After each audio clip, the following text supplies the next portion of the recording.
All right, all right. Welcome to Sabby Sabs podcast. I'm your host, sabrinasalvati. We have quite a bit to discuss today. So shout out to everyone watching on YouTube, Rumble, and Twitter as well. Tonight's theme is rebrand. And I think you'll see that when we get into tonight's stories. We're going to start off with our special guest. We're giving it a big update here about the Iran war. Quickly, I want to show you what else we're going to discuss tonight. A lot of things are happening, ladies and gents, so we got to pay attention. We got to stay vigilant here. Tonight, we are discussing Iran. Yes, this was a big one that happened on Saturday night. Iran struck an Israel nuclear town. I should have updated that thumbnail there. Sorry about that. We have a special guest that's going to discuss that with us. His name is Patrick Henningsen. He's just was in Iran recently. We're going to get into all the gist of that. We're also going to discuss John Mearshimer sounded off recently about what needs to be done here with this Iran war and also the danger about the Israeli lobby that is behind a lot of these wars that we see in the world.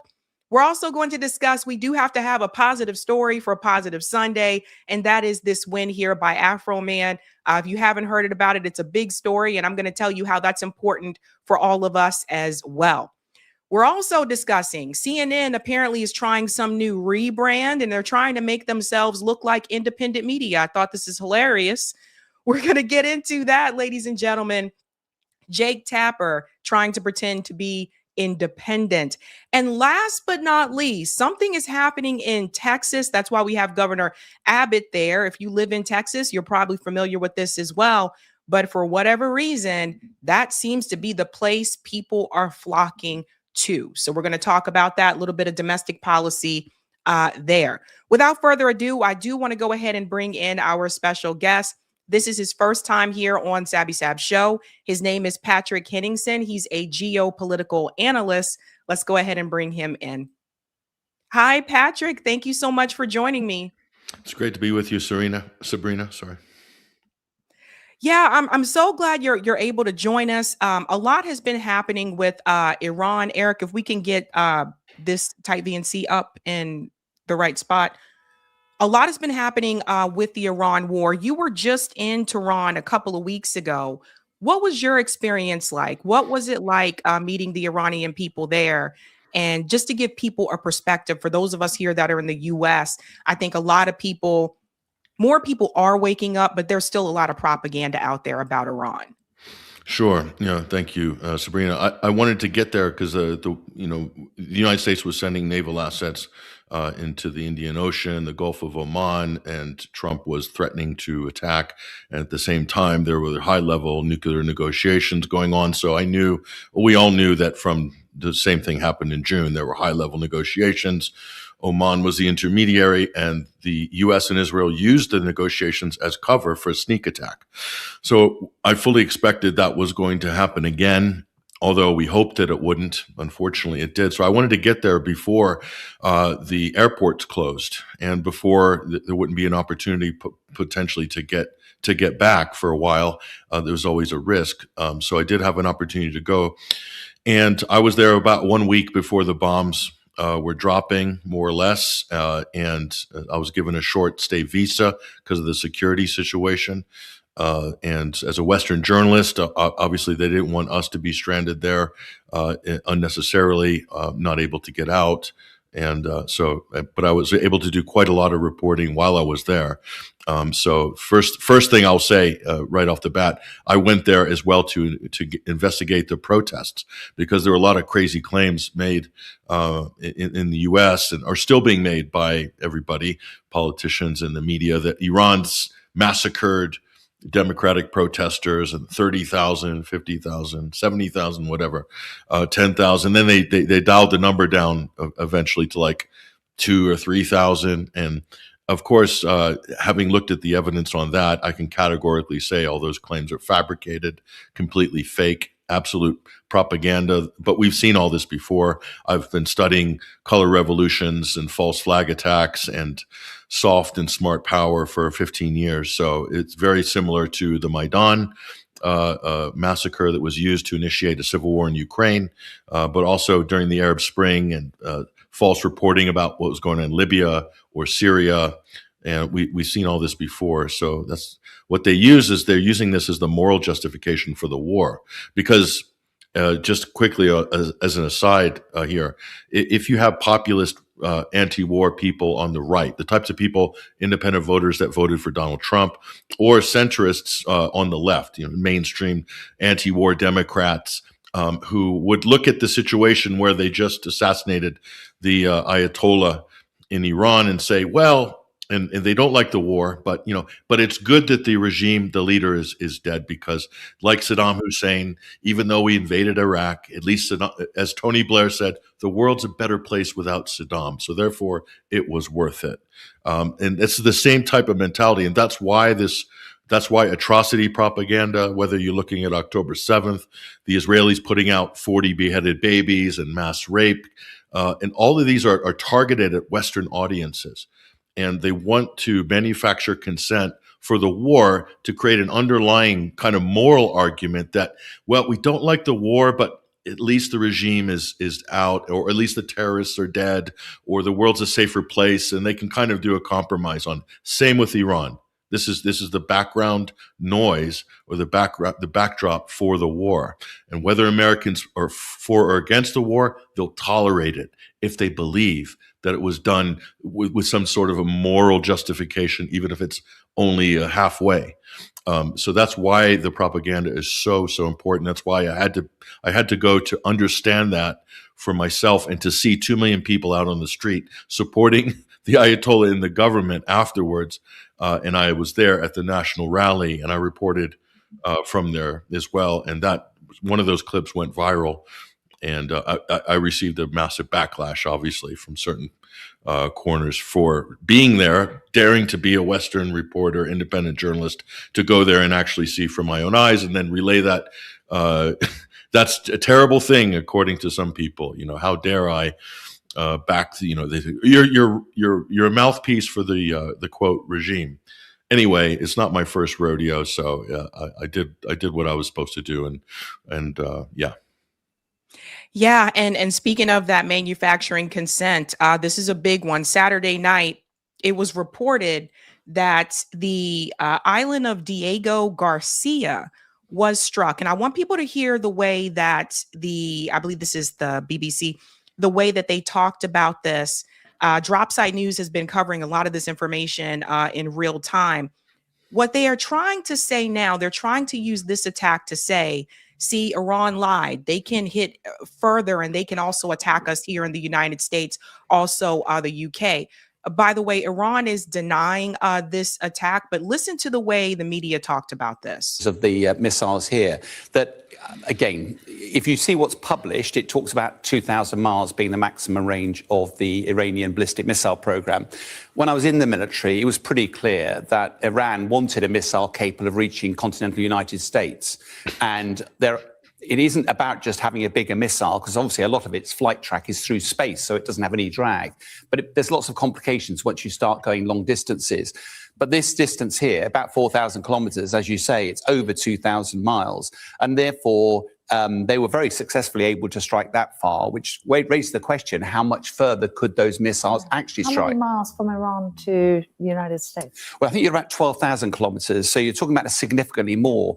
But as I say, actually, it's more about, once you get the missile into space, it's free flowing, and then you've got to control it on the way down. So some of it is more about technology than it is about the size of the missiles. And there's been long declared that this was a capability that Iran had up its sleeve.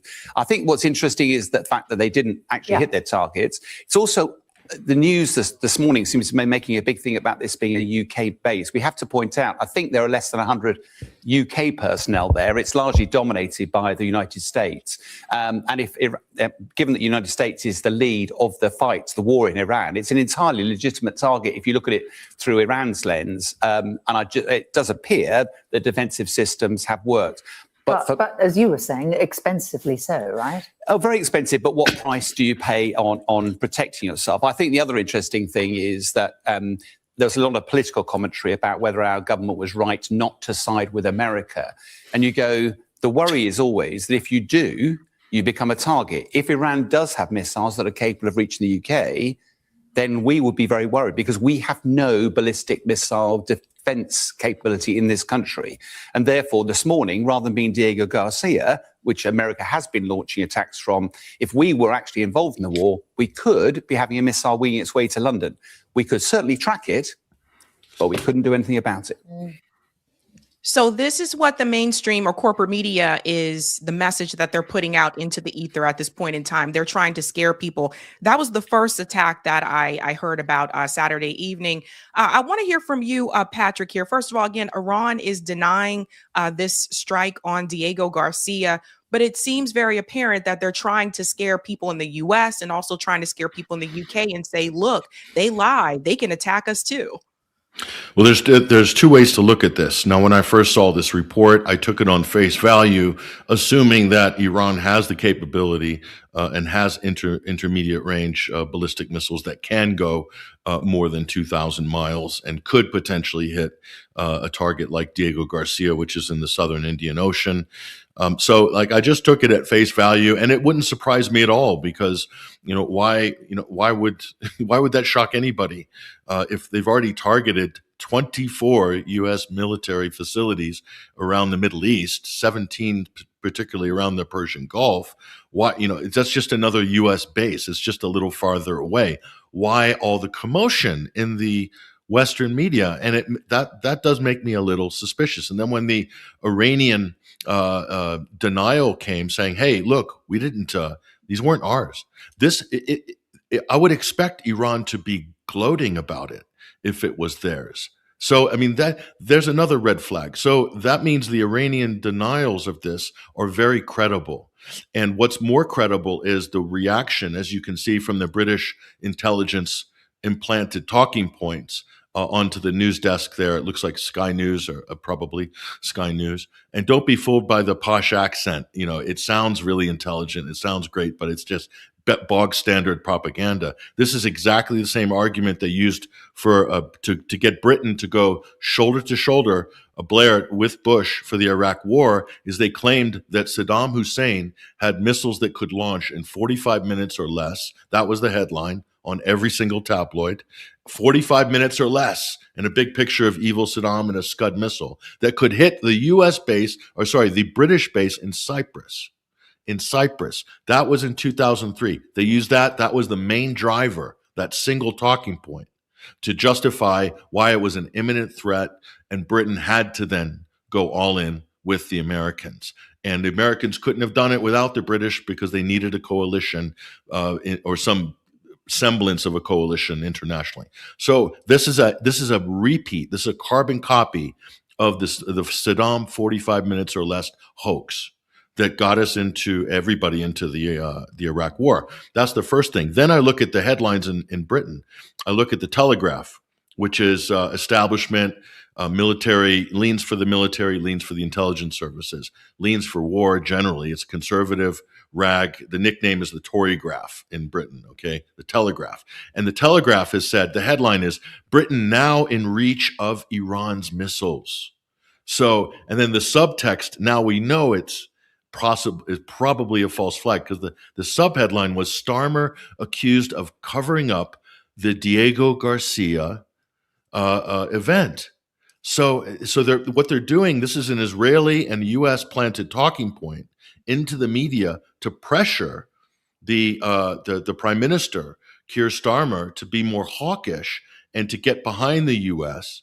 with Iran to help with the Straits of Hormuz, et cetera, to allow the U.S. to use their bases for B-1 bombing raids on targets in the Straits of Hormuz. Now, that decision's already been made, but what this does, it provides the political justification for Britain allowing its bases to be used for long-range U.S. bombing missions to hit targets to quote, open the Straits of Hormuz. They've used this Diego Garcia. I'm fully confident this is a false flag. Probably the Israelis. It's probably from an Israeli submarine. And there's no details about the timing of the missiles. There's no satellite tracking. They claim that one of them was intercepted by a U.S. interceptor and the other one failed in mid-flight, but there's no details about the telemetry on this. And normally this stuff would be all broken down on, infographics by now. And we see nothing. So I think this is just a steaming heap of propaganda refuse that is being clearly used to discipline the British, get them in line a little bit.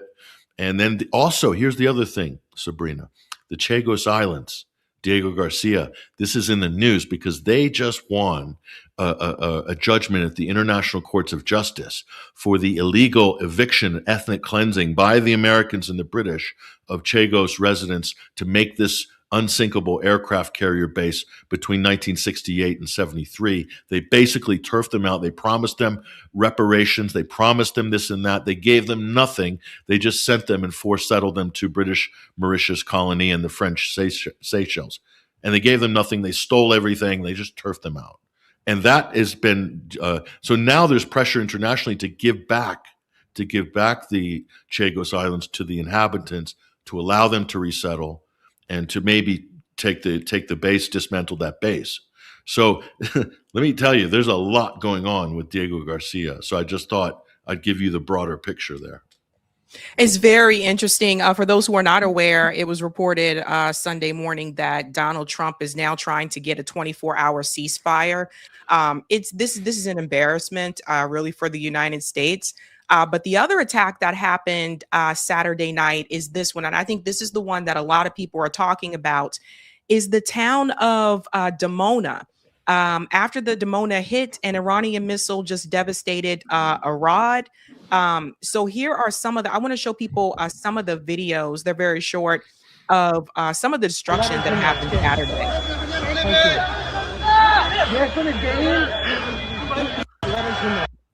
Yeah, and for those who are not aware, one of the gentlemen that recorded these videos, I believe he was from India. He has been arrested by the Israeli police because they are mad at him because he recorded this destruction. Just another way they try to control the narrative. But you'll see it here. This guy, Ahadi, says if you look closely, you can see entrances to the tunnels and weapon depots in those Dimona buildings. So I want people to see this as well. קדימה, המשימה החשובה, ביצוע סריקות. קדימה. ביצוע סריקות מהירות בכל הנקודות לדווח.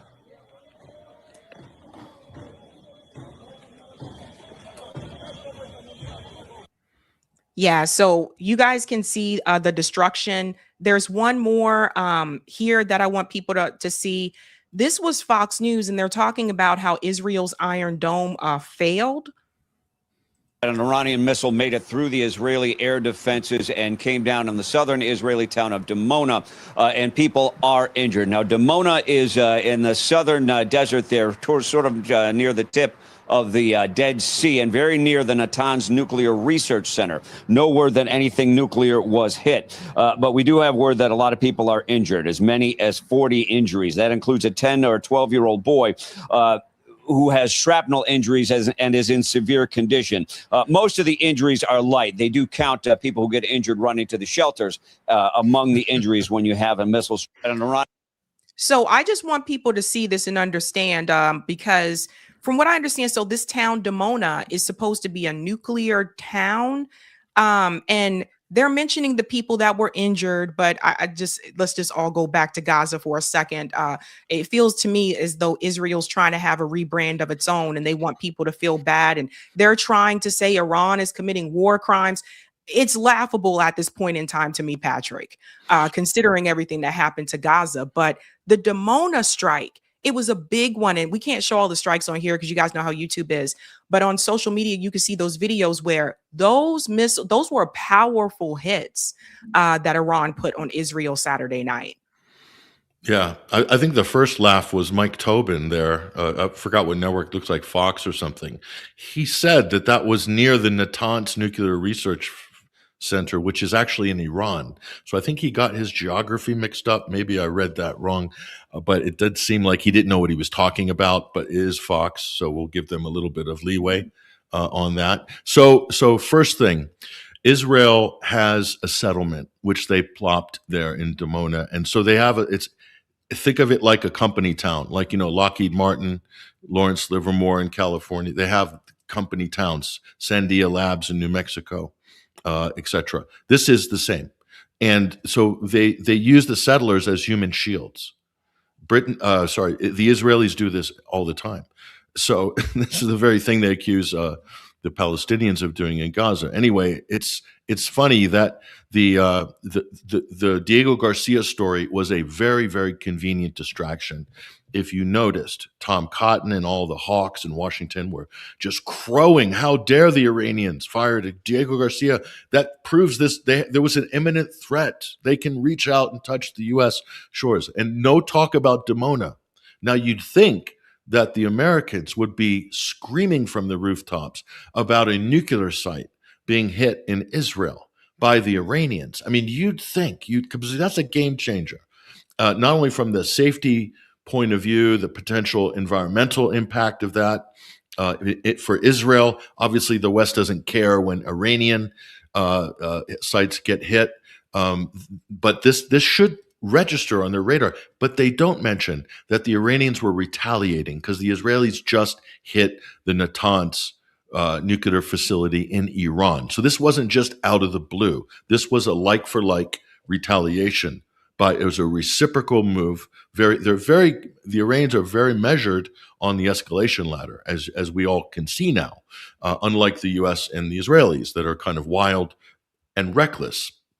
So that's the first thing. The Diego Garcia story gave cover to this, so because nobody wants to talk about Dimona. Why? Because Dimona houses nuclear warheads, undeclared nuclear warheads by the Israelis. So, and this is like a verboten topic in America. You're not like allowed to talk about it.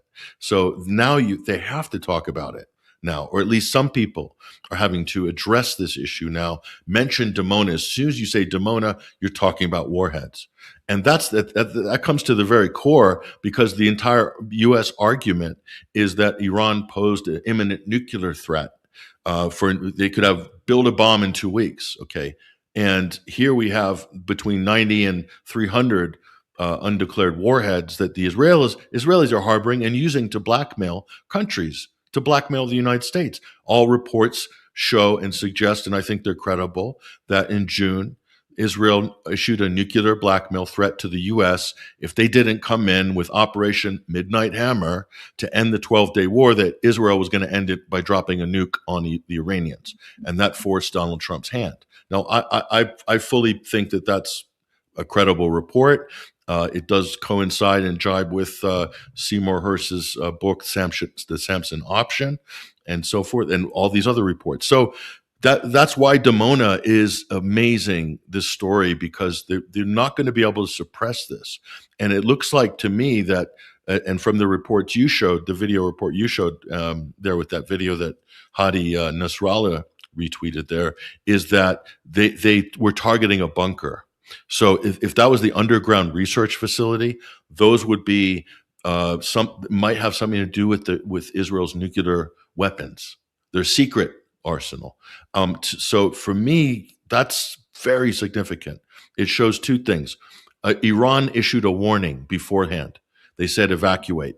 So this is what Israel does, and when Israel does this, they claim that they're the world's most moral army, because they issue advances of their attack and tell people to evacuate. So that means the IRGC is also in the running for the world's most moral army, because they're giving notice before the strike. So that's the first thing. The other thing is the fact that the Israelis are not going to talk about their own nuclear arsenal. That alone, listen, it's a cat's out of the bag now.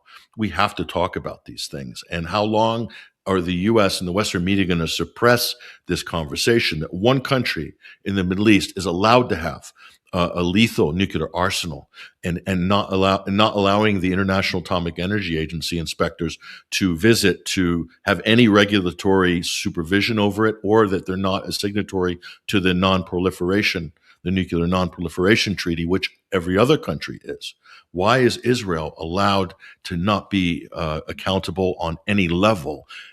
That to me is just the fundamental problem to address the imbalance of this region, of the conversation, and to pull the rhetoric into check.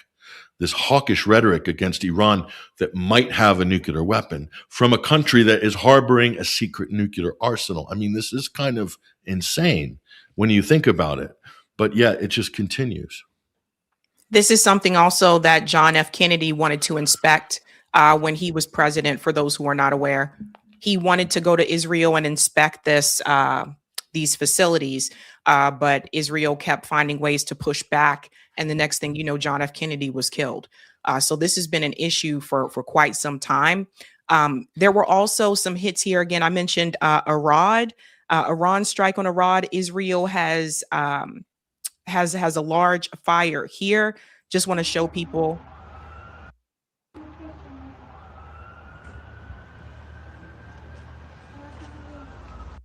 Again, like the targets like came straight through. The Iron Dome is only so strong and it can't stop everything. But they were able to get a lot of hits to Israel Saturday evening. A lot of this was going on. There's another one here just to show everybody.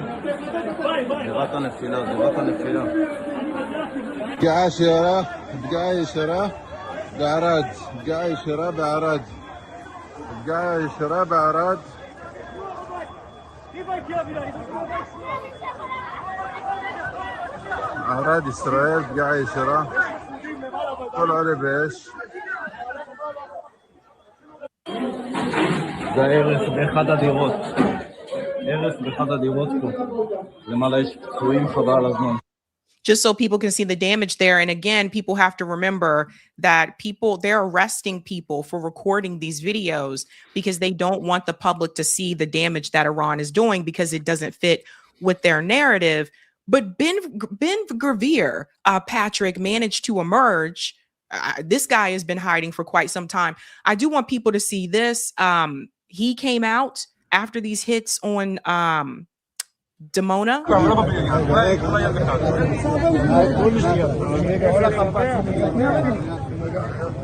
רגע, איתמר שנייה.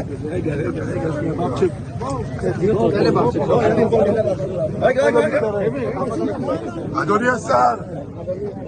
רגע, תנו לנו לצלם בבקשה. חבר'ה, תבואו רגע לתקשורת.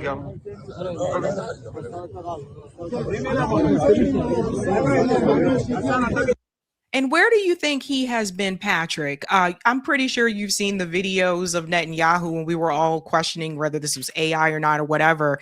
But Ben Gvir has also been absent for quite some time. And then all of a sudden he reemerges Saturday evening. Well, yeah, I mean, I guess he's recovered from his injuries. Reports suggest that he was targeted in an Iranian missile strike and escaped with his life, barely. So I'm sure that that shocked him and would shock the hardliners in Israel. But as you can see, Iran has excellent intelligence in terms of their bank of targets in Israel. I mean, and people underestimate the Iranian. They think, oh, they're getting it from the Russians, or they're getting it from the Chinese. No, Iran's intelligence around the region is excellent. It's just that they can't act with impunity in the same way that the U.S. and Israel can, because if they do, then they will sort of reap an unholy backlash from these powers that would give an excuse to obliterate the country, full stop. But as it is, they're managing the escalation ladder. But what's interesting about this was Benjamin Netanyahu arrived onto the scene, and he gave a sort of piece to camera, and you have to listen very closely to it because, and I pay attention to Netanyahu because he is probably in history, probably the world's greatest liar, or with the most blatant liar. He is a propagandist of the highest order. So I listen closely because whatever Benjamin Netanyahu is pushing, that is basically the lines that they're working on.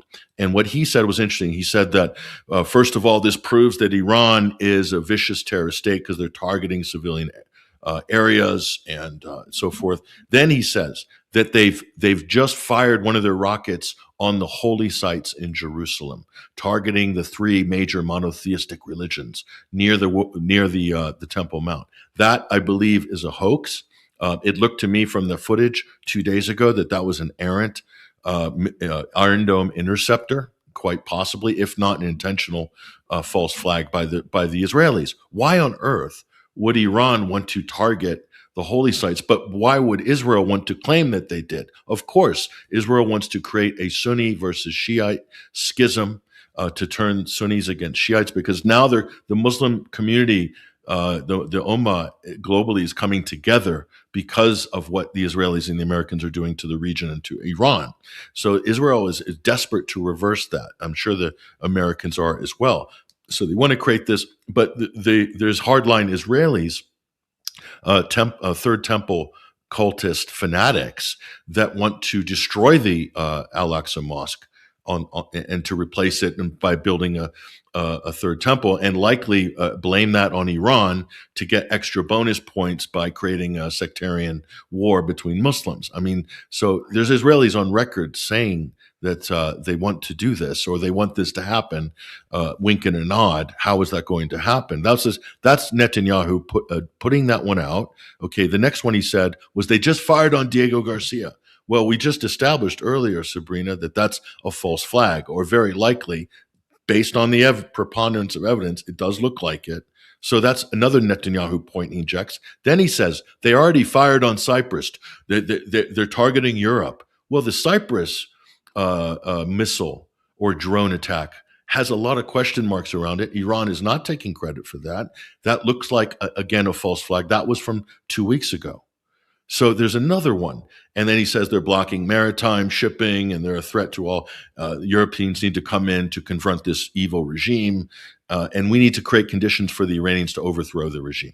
So one by one, Netanyahu is the touchstone for propaganda. You just listen to him, look at what he's pushing, and you can bet your bottom dollar that these are just absolute fabrications and lies, deceit of the highest order. And he just proved it again yesterday. So, I mean, that's why I would look at those very skeptically, those things that he's saying. Right. Here's one right here, actually, again. And some people have taken this video and they put it in Google search and they said this is also not a recent video. But for those wondering what was said, here is his statement here. If anyone needed an explanation of why Iran is the enemy of civilization and the enemy and the danger to the entire world, you got it in the last 48 hours. In the last 48 hours, they fired a terror weapon on civilians, on children. There's a children's nursery here. There's an old person's home here. I have to pause. Patrick, it's too much. This hypocrisy it's insane to me. Like, and that's the thing, is like, Iran is not attacking civilians, but for him to even say that about anyone else, all of a sudden, I feel like Israel's trying to have this rebrand of we got to protect the civilians and all of this, when they killed all these civilians in Gaza and they killed civilians in Iran. They bombed a school. No, look at Gaza. It's a hellscape. They've flattened entire cities, housing hundreds of thousands of people. They're carpet bombing South Lebanon. They're invading South Lebanon. They're taking out city blocks in South Beirut as we speak. And this guy has the chutzpah, all smug with his Ray-Ban glasses, to come up here and spread out these platitudes about how Iran is targeting civilians. And look at the old person's home here, the children's hospital there. Israel systematically destroyed dozens of hospitals in Gaza. They blew up all the universities. They bombed all the schools, all the churches, all the mosques. They took out their entire healthcare system systematically. They killed 300 or 250 plus journalists they targeted in Gaza. And this guy will come up here, and it's good enough for American audiences, as we all know, sadly, that there is a large percentage of Americans that will hear that on Fox News or Newsmax or whatever, the Blaze TV, and they'll believe it. They'll think, wow, there's Netanyahu. Look how brave he is. Look, he's just calling out those evil terrorists in Iran. No mention of the fact that the U.S. and Israel started this war.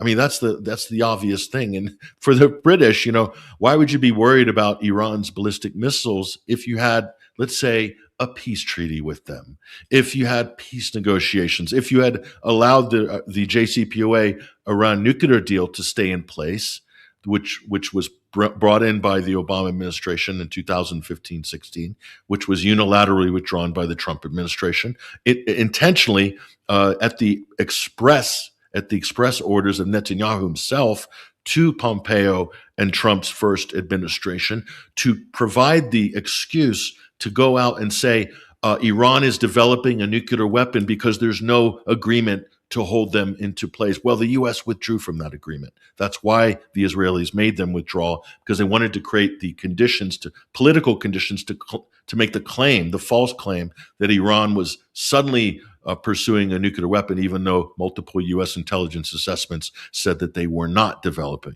a nuclear weapon. So this is just smoke and mirrors, war by deception. The Israelis cannot stop lying. This is, unfortunately, they lie as they wake up and breathe in the morning. And Netanyahu is the king of disinformation and propaganda. Here we go, a little bit more here. Civilians, families, they fire terror weapons on civilians. And often they use cluster bombs, which are forbidden by international law. Hold on for a minute, Sabrina. Okay. I did a documentary in Lebanon, and Israel dropped millions of cluster bombs on the Lebanese during the Hezbollah-Israeli war. We're talking about 2005 and 2006. And the UN is still cleaning those cluster bombs up today. They look like children's toys. Kids are getting their hands blown off for years in Lebanon. And when the MAG unit, which is the UN's mine clearing unit, they asked the Israelis for years for the mission plans that mapped out where those bombs were dropped so that the teams could go and clear them. And guess what? And they did thousands of missions, dropped millions of cluster bombs on Lebanon, and they would not cooperate with the United Nations. Israel would not give the targeting data over to those teams, so they basically just blew them off. That's Israel, and that was under Netanyahu. So for him to say that, to even talk about cluster warheads, it's just beyond laughable and it's just sinister to a degree that's hard to explain. Exactly. We can only do so much of him, but you guys, you get the point here. All of a sudden, he's the victim because it's happening to these things, or Israel is getting attacked. All of a sudden, everybody needs to stop in their tracks and they need to do whatever they can to help them. And there is a lot of pressure that is being put on the U.S. allies to come in and intervene here. Donald Trump just made a statement threatening Iran. He made this on Truth Social. It's making the rounds on social media as well. One of the threats here, which I believe to be a war crime. That if Iran doesn't open up the Strait of Hormuz within 48 hours, the United States will, quote, hit and obliterate their various power plants, starting with the biggest first. We're going to continue to monitor any breaking developments out of the Middle East, obviously in response to this. Jason, I want to go to you first. So I just want to focus on his statement here. To me, this is a war crime, that if they don't open the Strait of Hormuz within 48 hours, the U.S. is going to obliterate their power plants, starting with the biggest one first. Like, again, it's all out there in the open. And I don't even know how. I feel like this. If the U.S. could do that, Patrick, wouldn't they have done that already? Well, it's no, because targeting power plants systematically, and the U.S. would go for all of them. Okay, that is one of the final cards you would pull. So this is the problem. The United States has painted itself into a corner, and on escalation, they've created a trap for themselves politically because they've front-loaded expectations from the beginning that this decapitation. They did this during the protests back in the U.S. and Israel, and probably the British intelligence as well, were involved in fomenting violence on the streets of Tehran and across the country to try to create a color revolution. And then Trump came out and said, rise up and take over your institutions and we'll be there. And the idea was, if they could weaken Iran politically, that then the airstrikes would begin there, and it would be easy. It'd be a walk in the park. It'd be another Venezuela. At least that's what the White House's plan A was. They didn't have a plan B. And so plan B is just massive escalation and really kill your way to victory, bomb your way to victory. And the problem is that's going after the electric and power infrastructure is the final card. But see, what they're not saying on Fox, the geniuses the Rhodes Scholars at Fox fail to inform their audience that Iran has said, if you do that, we will then destroy all of the power and energy infrastructure in the region and in Israel. So what are these people going to do in the U.S. media? They're going to say, oh my God, look what the Iranians did. This is an unprovoked attack by the Iranians. They're a sinister terrorist state and whatever. These people are just so bereft of any kind of ethics in journalism, and the politicians a moral vacuum that is just unfathomable at this point. And so that's the thing. There will be retaliation. And they only have themselves to blame because, again, they started this war to begin with. They opened the escalation ladder up. Israel and the U.S. did. So whatever comes after that, you don't. Worse. I have to remind people of this. They used peace negotiations where Iran was giving concessions, concessions that they could never have even gotten in previous years, and the U.S. and Israel used that as cover for a sneak attack because they wanted this war, where they thought they could win this war in a few days. And now we're into the fourth week now, and there's no end in sight. And now they're scrambling behind the scenes for a ceasefire.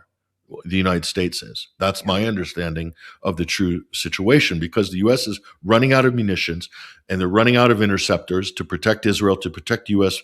Facilities. And so this is a desperate move by Trump. And it's what this is going to do is guarantee that this is going to be a long war, because Iran will recover. I mean, I hate to say it, but you can do whatever you want to the Iranians. They're not going to capitulate. Okay, they're just going to harden their positions. They're going to dig in deeper. There's going to be more solidarity amongst the people and more anti-American and anti-Israeli fervor.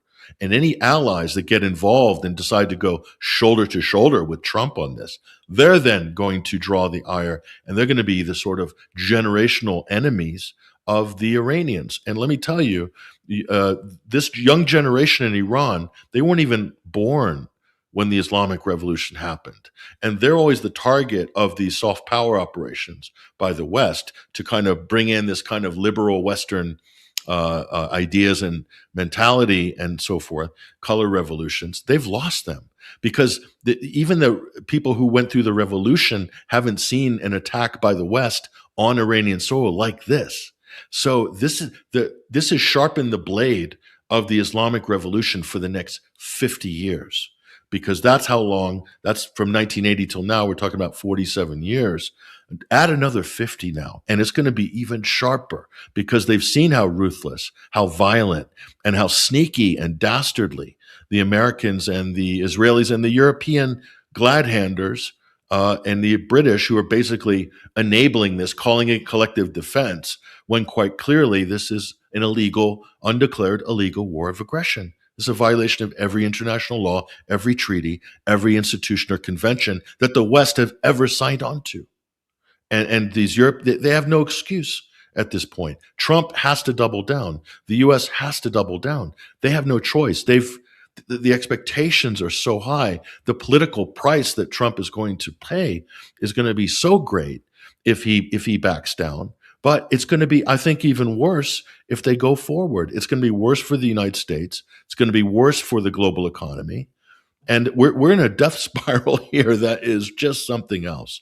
And the only thing that's going to save this would be a mutiny by the U.S. military, that there would be some kind of a power struggle within the U.S. military, and that would bring this to a grinding halt, because they're really the only key left that could really stop the escalation. Politically, the Democrats are completely supine because half of them want to see this war. That's a problem. And then the Republicans forget it. They've got war fever, and half of them are Christian Zionist zealots who think this is accelerating the end times and the return of Jesus Christ and Armageddon. So you can't do anything with them. So what's left on the U.S. side? And forget about the Israelis. Netanyahu is completely dug in, unless there's a political upheaval in Israel. So what I'm saying here, Sabrina, is the potential solution, the off-ramps here are political. They're political in Israel and they're political in the U.S. And one European country would just take one major UN Security Council member or NATO member to come up and say, that's it. this needs to end now. We're breaking off relations with the U.S. if they don't cool down on this. Otherwise, we're going to sanction Israel, and maybe whatever the U.S. It's going to take something extraordinary like that to wake up the world, because right now we're sleepwalking into World War III right now, and an economic deprivation globally that we have not seen in our lifetimes. And so that's what's at stake. I think so as well. I think one of those allies is going to have to really stand up. I know Spain has been speaking out in some way, shape, or form, but they're really going to have to put their feet down here. I do want to show people something else that's happening with the Strait of Hormuz right now. This was shared by Glenn Deason, and this is the economic impact that we could be facing here. Check this out. Have you ever seen a traffic jam that could crash the world economy? This is the Strait of Hormuz. Right now, hundreds of massive oil tankers are sitting motionless in the water, waiting on a single decision from Iran. These ships carry 20% of the world's oil, but they are being held back by a new kind of invisible gate. Iran is reportedly demanding that any ship passing through must pay for its cargo in Chinese yuan instead of US dollars. That part right there, Patrick. Yeah, this the petro yuan. So now this video is a little bit over dramatic in the sense that this isn't officially a thing, but there are reports that these transactions have happened on specific occasions. It does point to a bigger discussion, but the important part about this, while that petro yuan is huge, if we step back and take the 50,000 foot view, what's more important is that Iran has not closed the Straits of Hormuz. They're open for business, but not for everybody. And so if you're Chinese or you're Iranian, the U.S. has gone and lifting sanctions on Iranian oil to try to get product in the market, lifting sanctions on Russian oil to try to get product on the market. I mean, so it's not closed. It's only closed to some. So that's actually the story, is that the straits are not closed, not to everybody, only to some. And it really comes down to politics in the end. And that's also a potential off-ramp.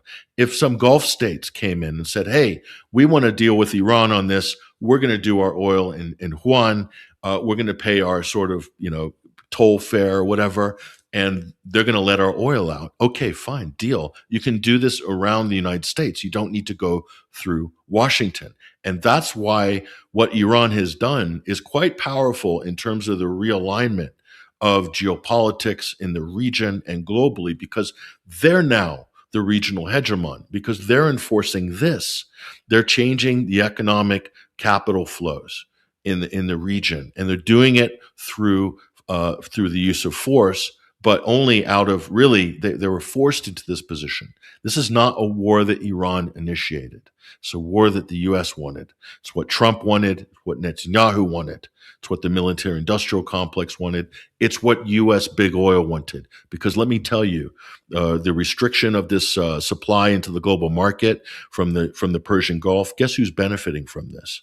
U.S. oil and gas companies, who are now charging a massive premium for fracked LNG into the European market to fill the gap from the missing Qatari LNG from the South Pars gas field. And the Qataris stopped production anyway at the beginning of this war. So who's going to fill that gap? The United States is going to fill that gap.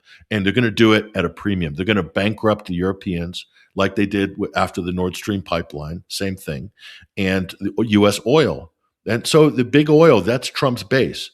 The oil magnates in Texas are 100% behind Trump. This is why the Venezuela play looks like it was strategic in advance of this war back in December. And so you can kind of get a good view here of the broader kind of energy politics and what the U.S. is using for leverage here. They think in America that they can ride out a global storm They think they can ride out a global storm. Big oil make massive profits. They're happy to let the Russians have a little economic relief through this, but this is a huge mistake, and I'll tell you why. The last thing I'll say here. The United States economy is so dependent on oil and gas that the U.S. supply alone is not enough for our economy in order to suppress inflation, because there's petroleum in everything, and the United States industries buy it from all over the place at what are normally regular market prices. What Trump has done is distort the market through this military action that and the subsequent events that have cascaded after that to create an abnormal market that is going to be a driver for inflation in the U.S. and globally. It's going to cause contractions in the global market. A global recession most certainly is on the cards. It's already begun, actually, and in the United States as well. So the question is why? Who benefits from this? It doesn't look like the U.S. really benefits from it. Maybe small special interest groups in certain sectors benefit, and the Israelis apparently benefit, but do they really benefit from this? This is completely insane. This project, whoever dreamt this up, has gone off the rails, in my opinion, so badly, unless that was the intention, to wreck the global economy and perhaps come in with some new system. That's up for a different discussion, basically. That's what it seems like. Like that's the goal, to wreck the global economy. And then there's also the question of the Houthis, who did issue, also known as Ansar Allah from Yemen. They did issue a statement recently that says that they are ready. And Iran is saying that if the U.S., which Donald Trump is threatening to do, that if the U.S. tries to take Karg Island, which like physically take Karg Island, the Houthis have every right to be activated and to get involved. And we're talking about a very solid, powerful, group there that really has nothing to lose. After, especially like for those who are not aware, Saudi Arabia attacked Yemen for years through the help of the United States and U.S. weapons. So when you see like these statements from Ansar Allah, they have nothing to lose. And at that point, this becomes even more like escalated. And let me tell you about that. So the Ansar Allah is fully capable, the Yemenis. They're fully capable of closing the Bab el-Mandeb Straits or making life extremely uncomfortable for any shipping in the Red Sea. Now, the Saudi port is Yanbu. I think it's called Yanbu. It's in the Red Sea. It's the Petroline pipeline that runs east to west. That's the bypass for the Persian Gulf. So if the Straits of Hormuz close, then you could activate the petrol line or up production so that ships could come and fill up at that port, that Saudi port on the Red Sea coast. Well, Ansar Allah has already attacked the port facilities there before, and successfully. It's well within the range of not even the Houthis' top end in terms of missiles and drones. So they're doing 1.5 million barrels a day, but the shortfall for the global market from the Straits of Hormuz is about 8 million barrels short. So whatever Saudi can do, 1.5 million from their petrol line, Red Sea port, it's not going to be enough. They can up production, but again, that's going to take time. And even if they got up to 4 million barrels a day, the Houthis could shut that down in an afternoon. So it's not really a viable plan. Netanyahu is he's now talking publicly about building, everyone's pipeline should be going through Israel. He's just said in the last couple of days. And that's the solution, is Israel will be the sort of hub for global energy and in the East Mediterranean.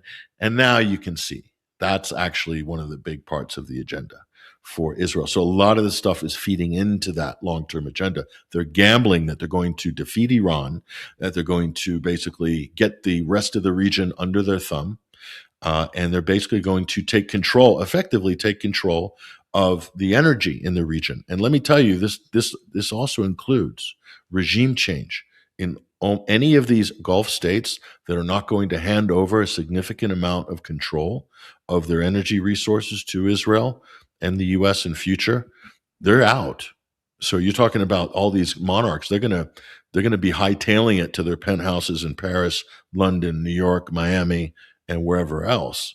Okay, that's the future of the region. It's not going to be Gulf monarchs, and so if you look at how they've created a situation where Iran is forced to wreck or retaliate to hit energy infrastructure, oil refineries, etc., in Qatar, Saudi Arabia, Bahrain, Kuwait, and if they go for desalination plants, if that becomes a target back and forth, and Israel has plenty of desalination plants as well, then the region is unlivable.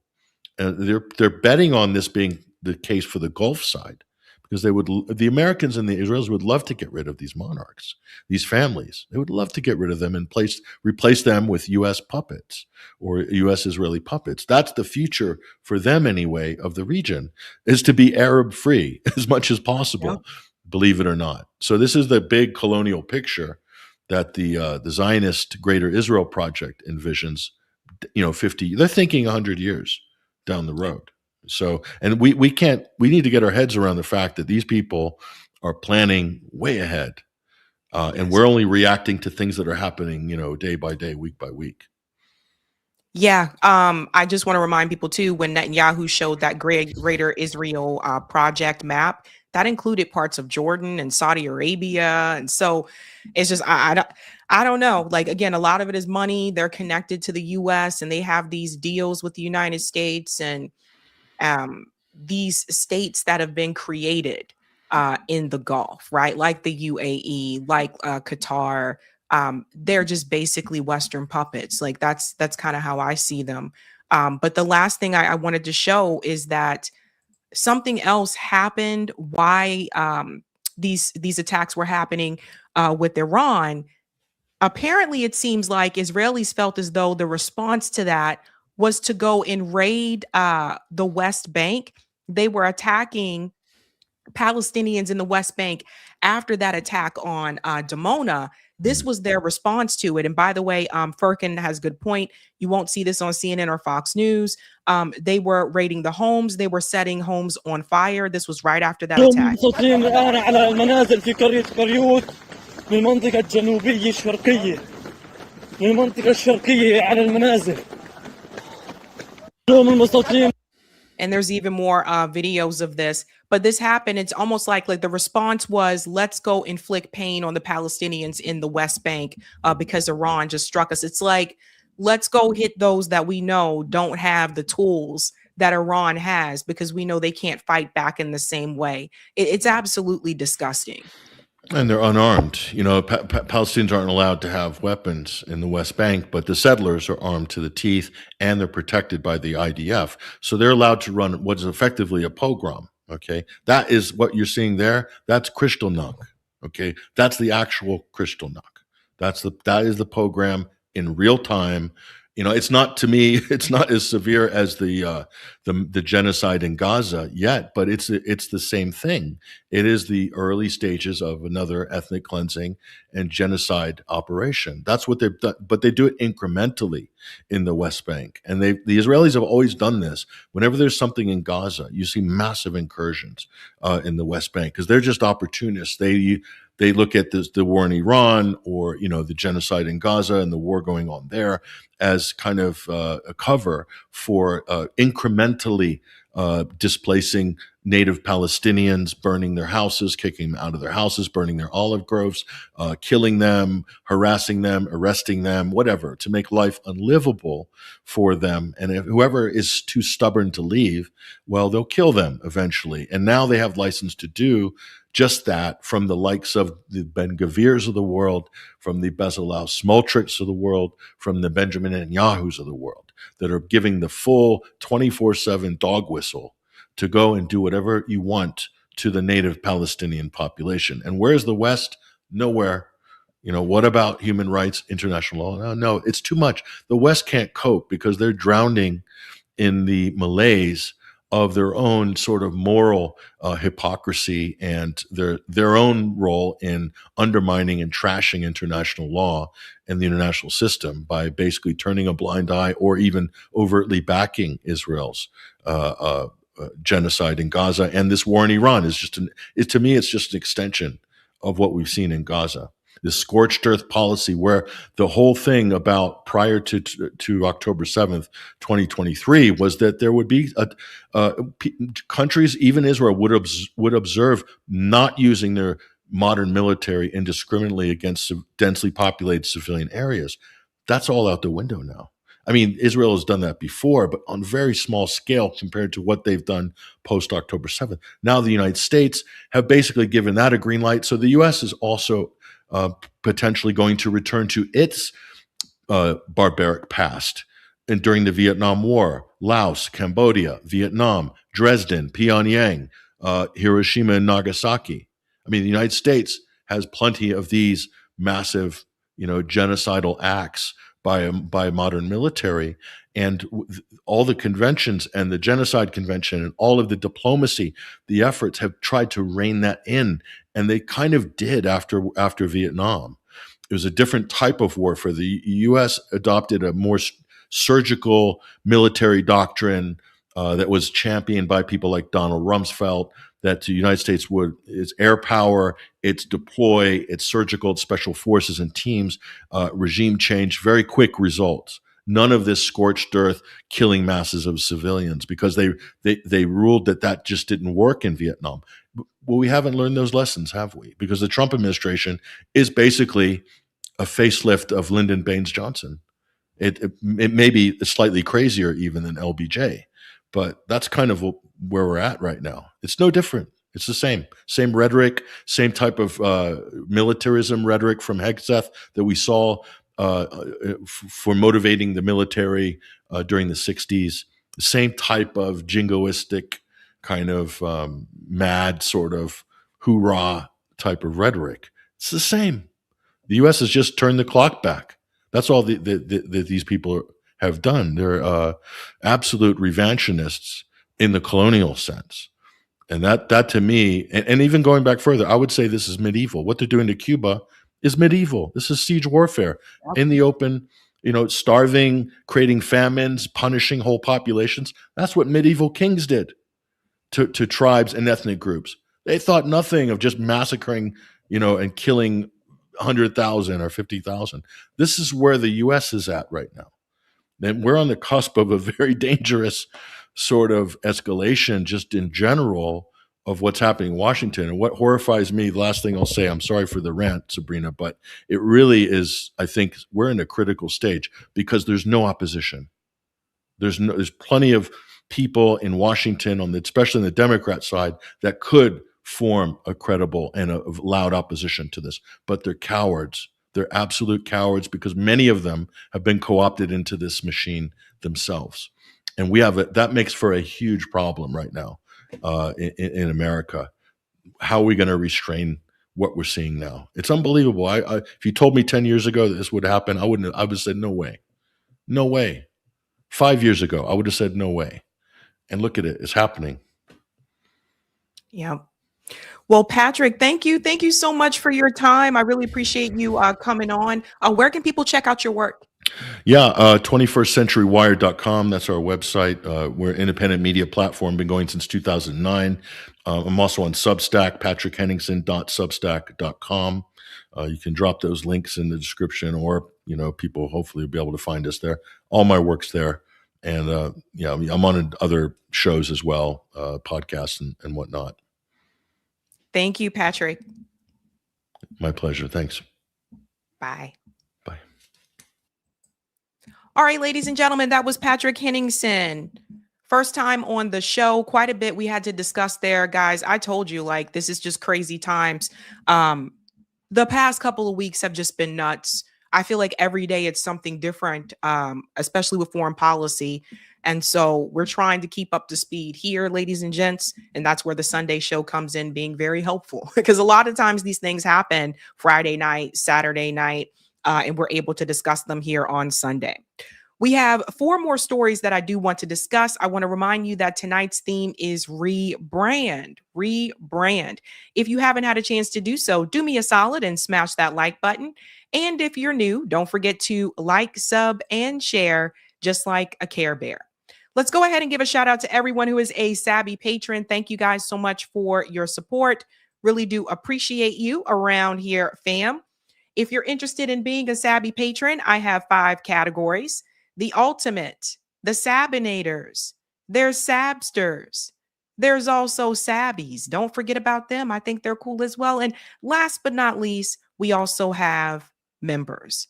All of their names are listed here. And you can also see their names scrolling across the bottom of the screen there on the ticker throughout the show.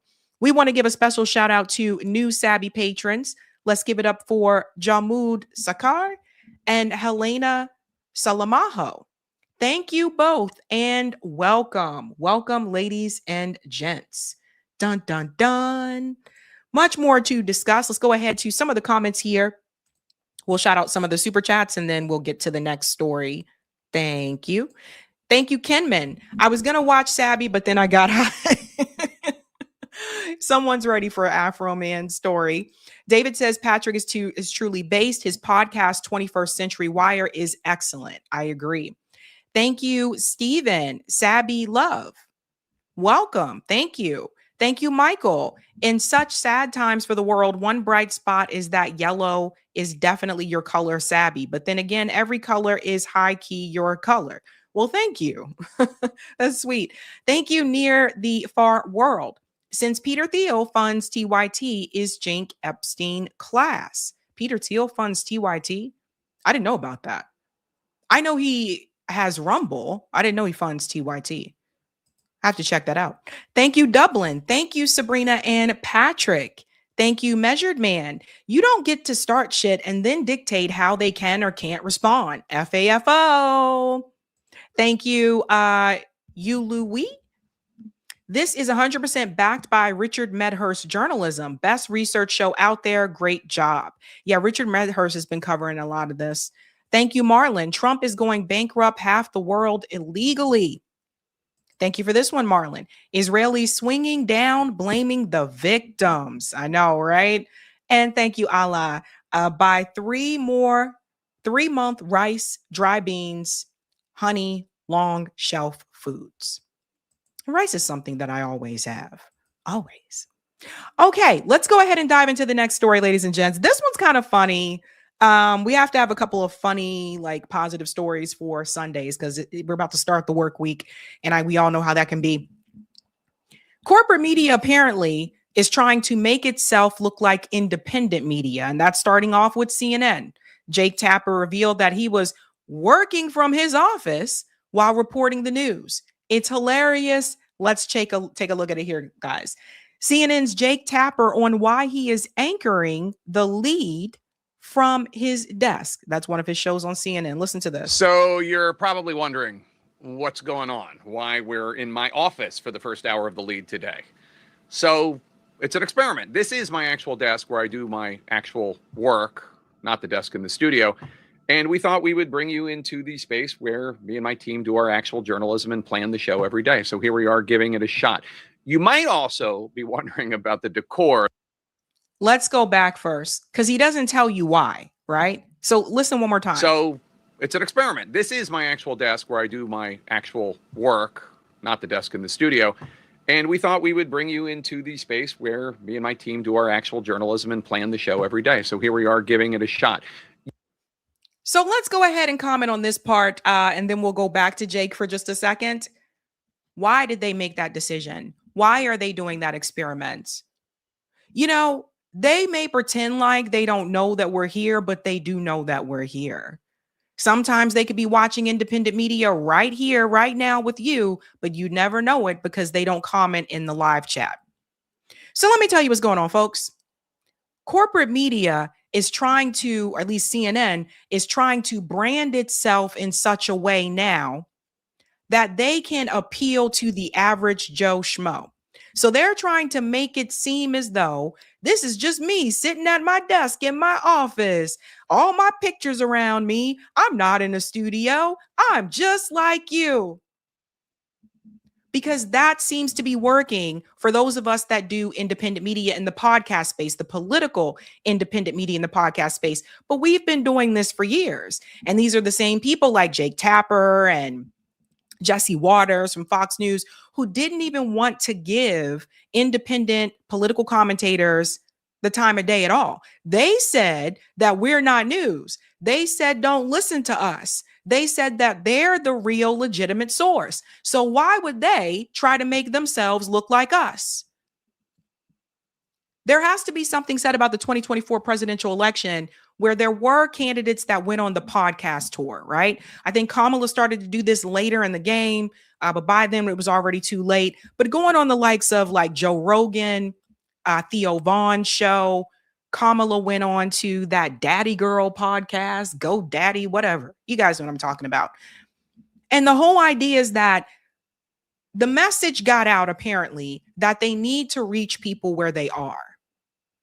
That especially a lot of the younger voters are not watching CNN, Fox News, and MSNBC, MSN Now. They're not watching that. They're more likely to watch YouTube political media, if they're even watching it at all.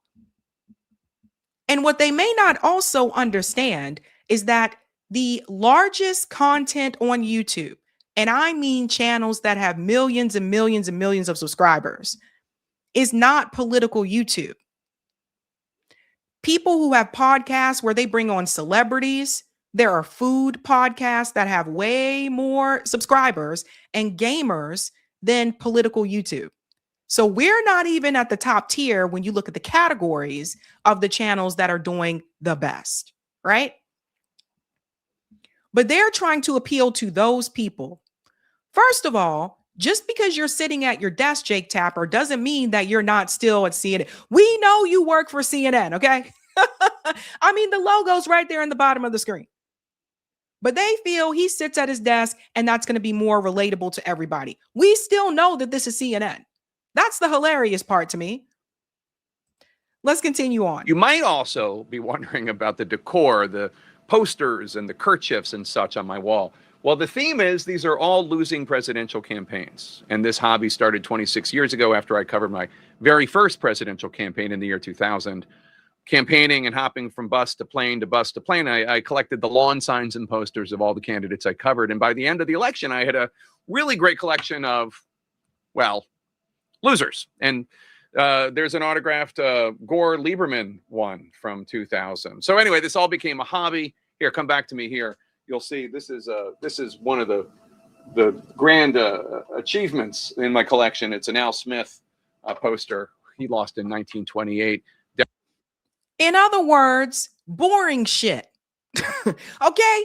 This is the thing. Young voters don't care about any of this. All this stuff that he has behind them, they do not care about. No one cares, Jake. Okay? So it's just, he's still corny and he's trying to pretend like he's down and all this kind of stuff. Did he take off the tie? Hold on, let's see. Okay, so he's not wearing a tie. I guess this is him trying to be a little bit more relaxed. But then when you look in the background, here's a rack of his shirts, his blazers. Again, it's just like you're trying too hard. It's just so weird. Do you see any clothes behind me? Like what? I just wanted to say this is bad. Al Smith poster. He lost in 1928. Democrat to Herbert Hoover. Republicans, too, on the wall here. And from the modern era, there's autographed Romney and Ryan from 2012, autographed McCain, Palin from 2008. The oldest one in the corner there, 1844. That's Henry Clay of the Whigs. And beneath that, you have the 2000 butterfly ballot voting booth and a Jake Tapper Muppet from a viewer. Again, what the actual hell? So this is what's happening now, folks. They're trying to make themselves look independent, even though they're still very much corporate. So they're trying to trick the viewers. Look at me. I'm just like you, right? Why are they doing that? Number one of the things I can tell you is that you guys know they've been hurting for ratings, right? So Donald Trump winning is a ratings boost for CNN. Now, they'll probably never come out and tell you that publicly, but it is, because his presidency is all over the place. It's so damn chaotic, it actually increases your views, right?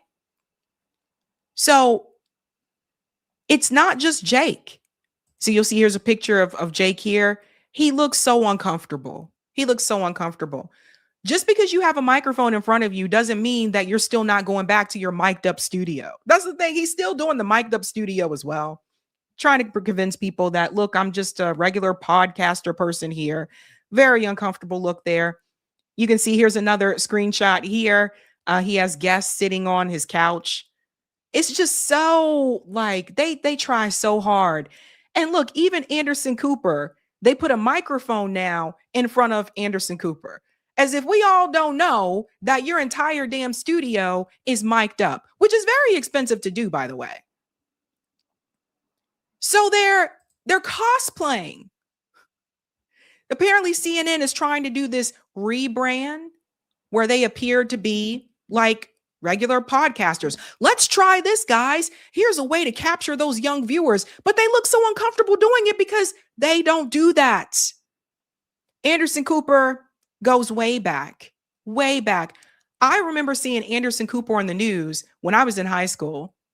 There was a little news program they used to show us in homeroom. It was called Channel 1. Actually, they showed that in middle school too. This is back when Anderson Cooper was still in the field.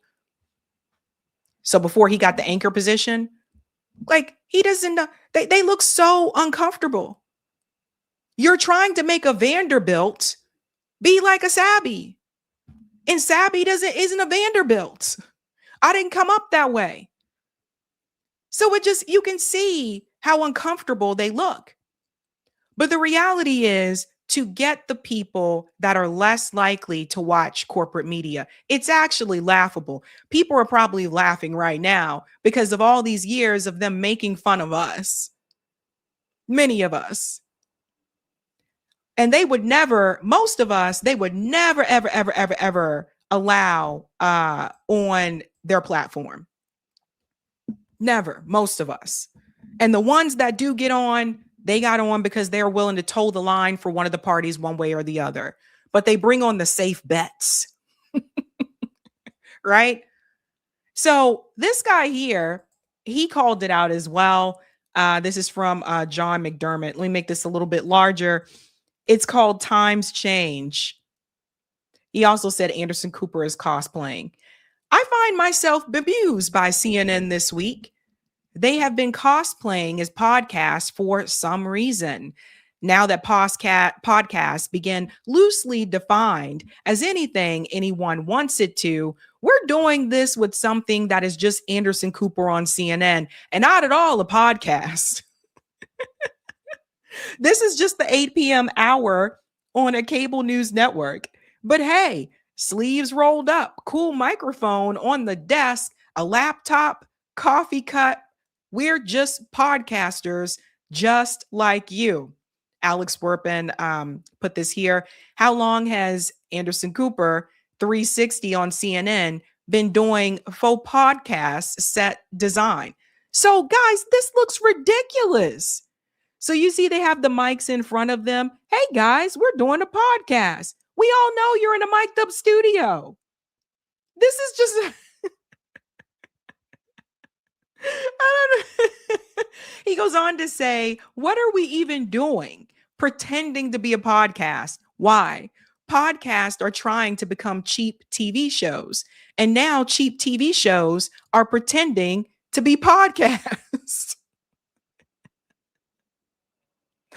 Oh my God. Jake Tapper did the show from his office.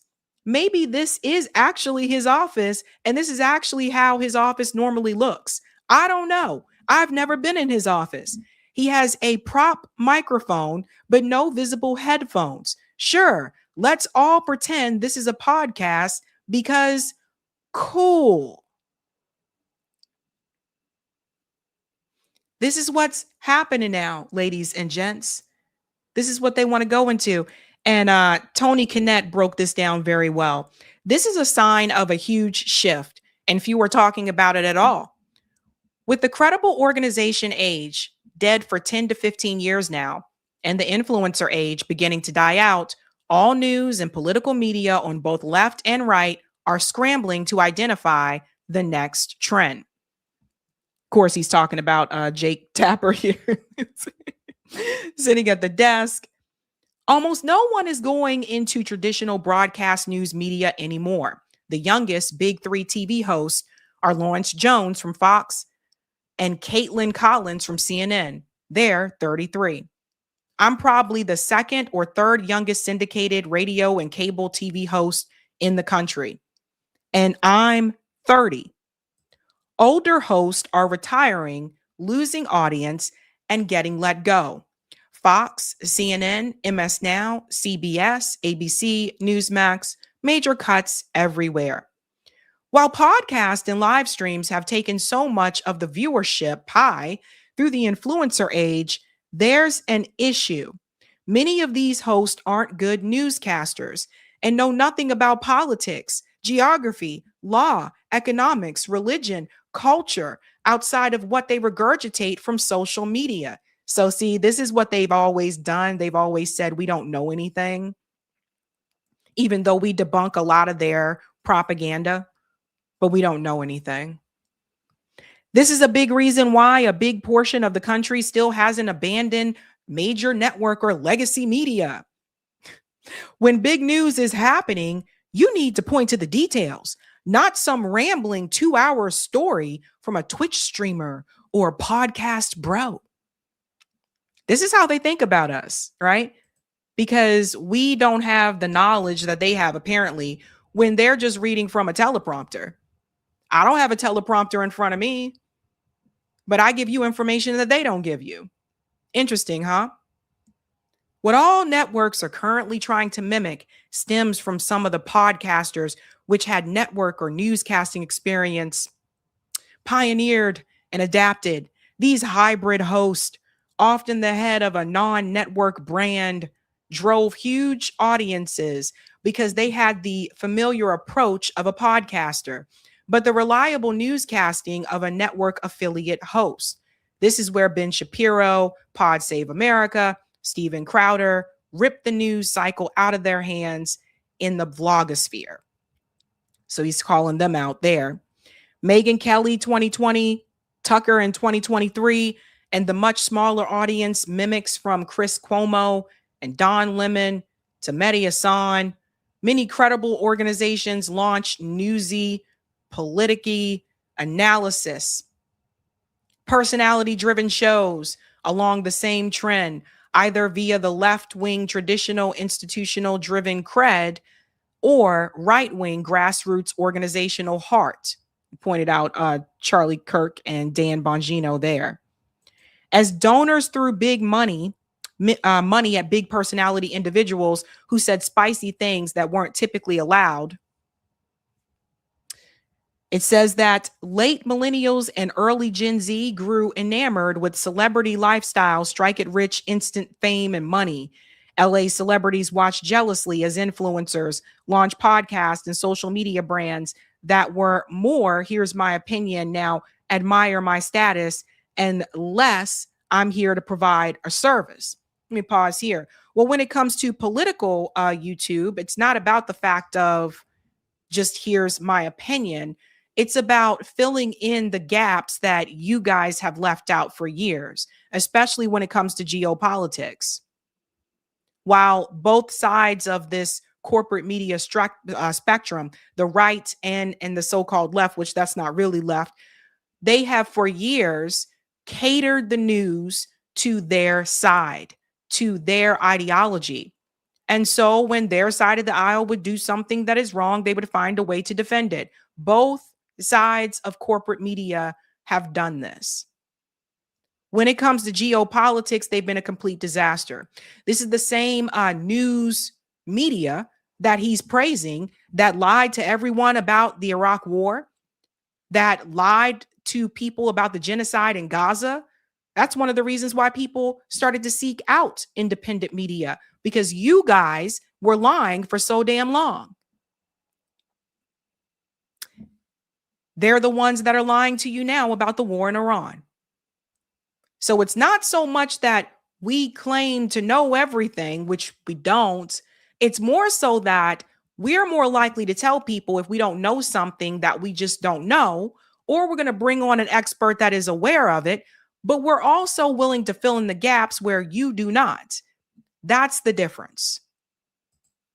I want to show you one of the examples here.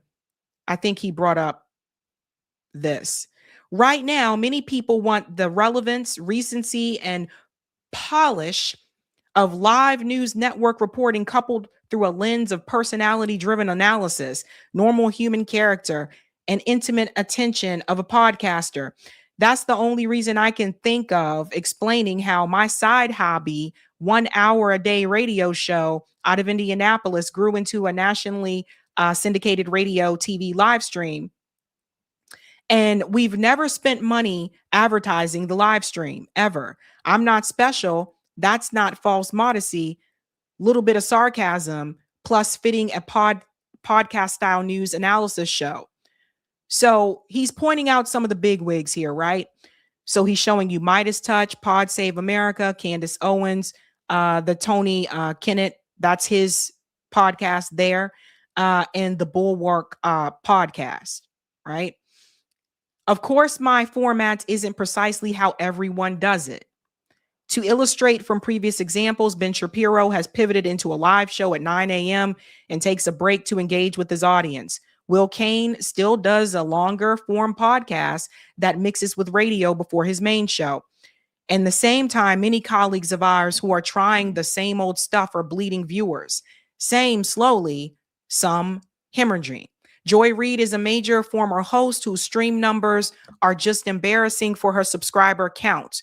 Megyn Kelly, who just gloated about her YouTube audience, appears to have lost half or 3/4 of her audience. So I do think there's a difference. He's pointing to Joy Reid here. And he's also pointing to Megyn Kelly. I think there is a difference between people like Joy Reid and Megyn Kelly that came from corporate media, either got fired, lost their jobs, or decided to leave, and then started a YouTube show, versus those of us who did not sit in front of a camera on corporate media and started right here. I think there is a big difference, right?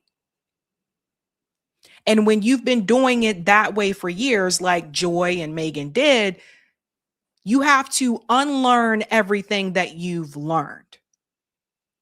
I had to do that in a sense, because I majored in broadcast journalism in English. So I was taught how to do the news for a broadcast, but I never actually got to do it because I never got a job like in, broadcast news.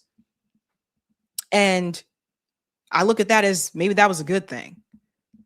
But it was easier for me coming into the YouTube podcast space because I learned that in college, but that was years ago. So much of that had pretty much left me, right?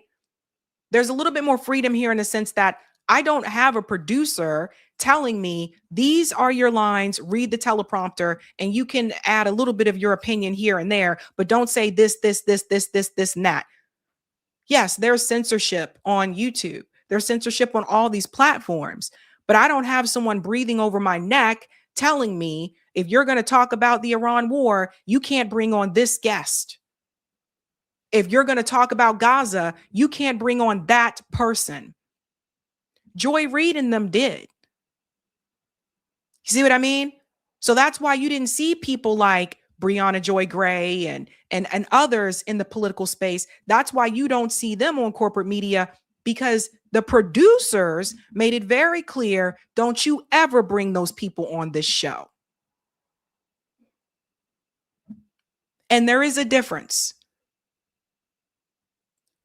So they had the upper hand for a long time where they blackballed many of us. We could never, ever come on there to give our analysis or our opinion, even if we had been on the ground covering a story that they were sitting from their desk talking about. We were never allowed to come into those spaces. And now they are trying to act like us. What does that tell you? Obvious rebrand that's happening here with CNN. Fox News isn't doing it. I guess they don't really need to. Their ratings are a lot higher. But the reality is, and we said this for years, a lot of younger people are not watching the corporate media like that. How many of you in the chat even have cable? A lot of younger people got rid of cable or just don't have it at all. They watch YouTube, they watch Hulu, Netflix, things like that. You know what I mean? So legacy media is dying, and that's why they're trying to act like us. Let's go to some of the comments here, ladies and gents. JB said they didn't let us sit at the table, so we created our own. Now they're trying to sit at our table, right? It's just like, oh my God. Eric, can we go to part 2 for Type VNC? Shout out to Abdullah, says watching from Barbados. What is up? Thank you, RM Guest. When has Jake done any actual work? Right? Roger said, in other words, boring. Thank you. Where's the love? CNN, just let it go. You had a good run. Thank you, Marlon. They can try, but they'll never be you, Sabby. Thank you. Where's the love? Eating crow, now moral of the story. Don't be a snob. Thank you, Meteor Dreams. Sabby, what do you think of Cesar Chavez, Me Too? I have to look into that. I haven't seen too much about it to get into it yet, but I have to look into it. Thank you, Michael. Just like Joe Biden was just fine. Thank you for the super chat, Darius. Thank you for the super sticker, Julie. And thank you, Measured Man. Sabs, you got it out the mud. That is why I can't watch the majority of those that came from mainstream. I'm not connected, authentic. Thank you so much. Let's get the Rumble rant. Oh my God, that cracks me up. Look at me. I'm sitting from my desk. Thank you, Ben Cohen, for the Rumble rant. If all of us are referring to this as Epstein Coalition war every time, just like they called everyone against Epstein Coalition terrorists, do you think anyone will want to be a part of it? Hashtag stop Epstein war. Ooh, that's a good one. Yeah. I think Eric and I started saying Epstein class instead of just billionaires, right? I think we started off with bankers and then billionaires, and then we got to we're just calling them the Epstein class because it does make it more appalling, I think. Okay, let's go ahead and get into the next story. If you live in Texas, I got a question for you. Why is everyone wanting to move to your state? Pay attention to what is happening, ladies and gentlemen. We're going to talk about the states that are shrinking and the states that are growing. And Texas, over the past couple of years, is one of the states that a lot of people are moving to. And this is important because I want to make a point about this. A lot of times, we've complained about Governor Abbott, his laws, his leadership in Texas, but it doesn't seem to be enough to stop people from moving to Texas. Check this out. America's fastest growing and fastest shrinking states. Now, I'm sad to say, but I guess everybody figured it out. I'm one of the ones that's shrinking. Look at this population change from 2020 to 2025. So this includes the pandemic era. Texas population increased by 2.6 million people. 2.6 million people. Texas. You look at this map here, make this bigger for everybody. It's easy to see that for whatever reason, a lot of people are coming to the Lone Star State. Of course, Florida wasn't too far behind. North Carolina, Georgia, Arizona, South Carolina, Tennessee. We'll go down here and I'll show you a little bit of difference. The U.S. population grew by 10.3 million people from April 2020 to July 2025. The South is accounting for the majority of gains. From 2020 to 2025, Texas and Florida added the most residents, while New York and California recorded the largest declines. So let me go ahead and say something here. Texas, the cost of living is cheaper in Texas than it is obviously in New York City. I have to say New York City because New York is actually a big state and upstate New York is not as expensive as New York City. But New York City, same thing with Massachusetts, California, the cost of living is a lot cheaper in Texas. People that have been living in apartments for like years have an opportunity to move to a state where they could actually probably get a house for what they're paying for their apartment. Get a chance to have their family, to have a yard if they have a family, but their money will go further. But another thing I want to mention about Texas that I think sometimes people sleep on, when you look at the top 10 cities in the United States that has job growth, some of those cities are in Texas, right? Dallas, Fort Worth, Austin, Houston is huge for jobs, right? San Antonio. So some of those cities are in Texas. So it's one of those states that I think you can move to that is more affordable if you're coming from a California or like a New York City. But it's also one of those states that has multiple cities where you can actually have a chance of having a growing, thriving career and you can make some decent money. I think NASA is also in Houston, right? Don't sleep on Houston. There's scientists, a lot of scientists that live down there. Like they have the jobs, but they don't try to price you out because they have those jobs. So that's one of them.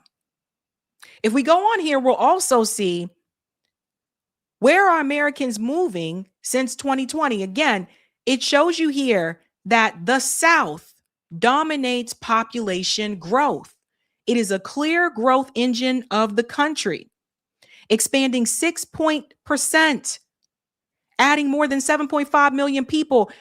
They're moving south. Texas led the nation in numeric gains, adding 2.5 million residents. Florida followed closely. You can see the chart here. Texas, number one from 2020 to 2025. Then Florida, North Carolina, Georgia, Arizona is 5. South Carolina is 6. I lived in South Carolina, so I'll tell you a little bit about that in just a second. A lot of the people that end up moving to South Carolina, from my experience, tend to be more so retirees. I lived in Columbia, South Carolina. There wasn't a lot of job growth in Columbia. That's why I moved. It's a big part of the reason why I moved, because the jobs didn't pay much, even with a college degree. But that's why I got the hell up out of there. But Tennessee, Nashville is one of the fastest growing cities in the East, by the way. Washington State, Utah, New Jersey, top 10. Texas was number 1 from 2020 to 2025. Yeah. Now, there's something that comes with this, okay? So don't get excited. When an influx of people start coming in, the demand is going to increase.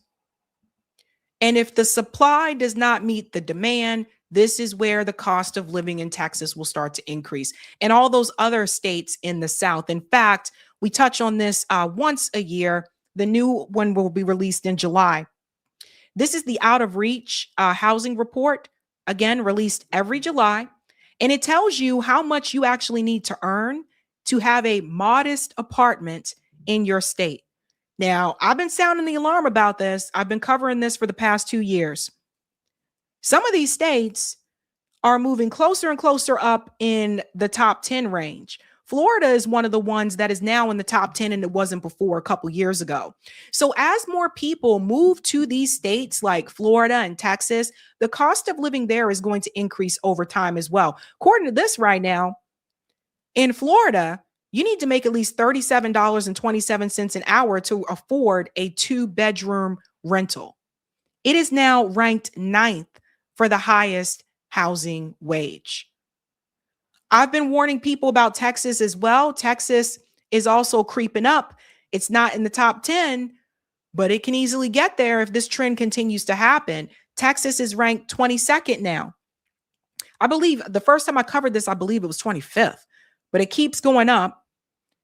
In Texas, you need to earn at least $29.64 an hour to afford a 2-bedroom rental. But when we look at these states that people are leaving, I want to explain why.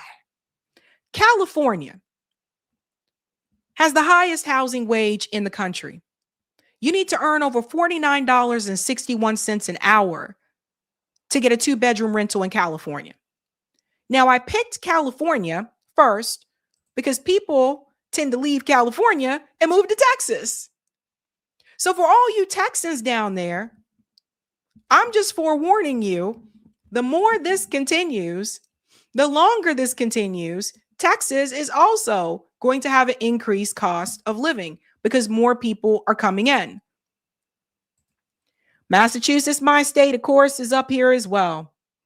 We are 4th for the highest housing wage. And honestly, I agree with that number. That's pretty much how much you need to make. $45 an hour to afford a 2-bedroom rental. That's for the whole state. New York, what makes New York expensive is New York City. Like I said, upstate New York is not expensive like that, but New York City is. They're 3rd. You need to make $46 an hour to afford a 2-bedroom rental. People are leaving these states, the dark blue ones, and they're moving to the light blue states, right?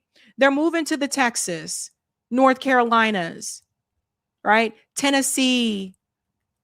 Colorado is also becoming more expensive, by the way. They're now in the top 10. And as people migrate, something else is going to happen as well. I talked about that cost of living, but the voter population is going to change. This is how North Carolina became a sort of purplish state. I still don't consider it a full swing state, but this is how it's become a little bit more purpley, is because you have people moving from these blue states like California, more so for North Carolina, Massachusetts, New York, New Jersey, moving to North Carolina. They're bringing their politics with them. So then the voting populace is going to change. So some of these states that are solid red states may not always remain red states in the future. Everyone needs to pay attention to what is going on, right? Maryland is another one of these states, which is where my family is from. Let me just highlight it here. It's so tiny on here, so it's hard to get it, but I'm going to get it right about there. Maryland is also in the top 10. Maryland is south, it's south of the Mason-Dixie line, but it has some northern quality to it at some point. One of the things about Maryland that I think some people just may not understand, they think that Maryland is just Baltimore, but you got to remember a lot of people who are living in Southern Maryland work in DC. So Washington, DC drives up the housing cost in Maryland, right? Even though DC is not a city in Maryland, a lot of people live in Maryland and they commute to DC.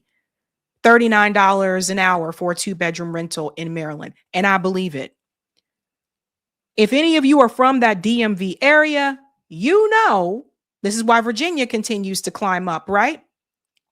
You know that as you get closer to DC, everything becomes more expensive. And that's just a reality, folks. Now, the other thing that I wanted to show you is this. If we look at just 2025, not 2020 to 2025, but just 2025, right now, if you look at the loss and the gain, the states that has actually gained the most in 2025 was South Carolina. South Carolina has the fastest per capita growth in the country in 2025.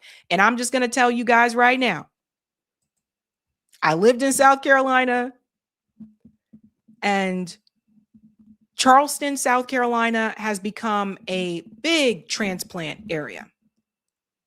Charleston's a big one. There's not a lot to do in Columbia, I'm just telling you right now. But Charleston, it has the art scene, music, the food scene in Charleston, South Carolina is really good. But a lot of people are moving there. And so what you're also going to see is that the cost of living in South Carolina is going to start to increase as well.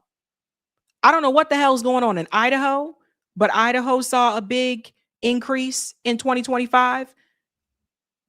They're saying plus 63.2%. Again, like I said, I don't know what's going on in Idaho. But look at where people are leaving. This all goes hand in hand. Washington State, Oregon, California, New York, Massachusetts, New Jersey, Pennsylvania, Maryland, Virginia. It's the same, right? Everyone's like, well, it's the blue states. It's the Democrat states. Not necessarily, because for whatever reason, people are also leaving Nebraska. And there's also a lot of loss happening in Kansas and Alaska. Some of this could be due to job loss. People are getting the hell out.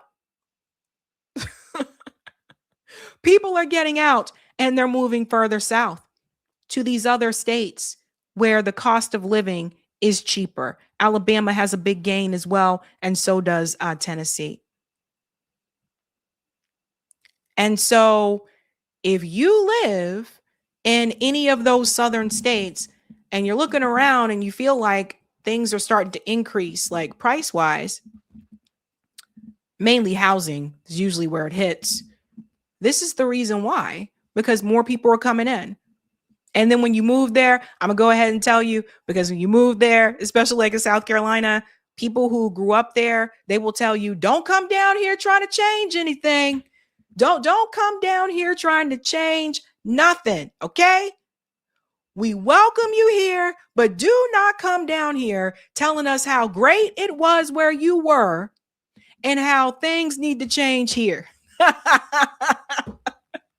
I'm giving you the spiel now because I'm telling you that's what people are going to say. But we are seeing like this sort of rebrand here in the United States where people are, it's like a reverse migration.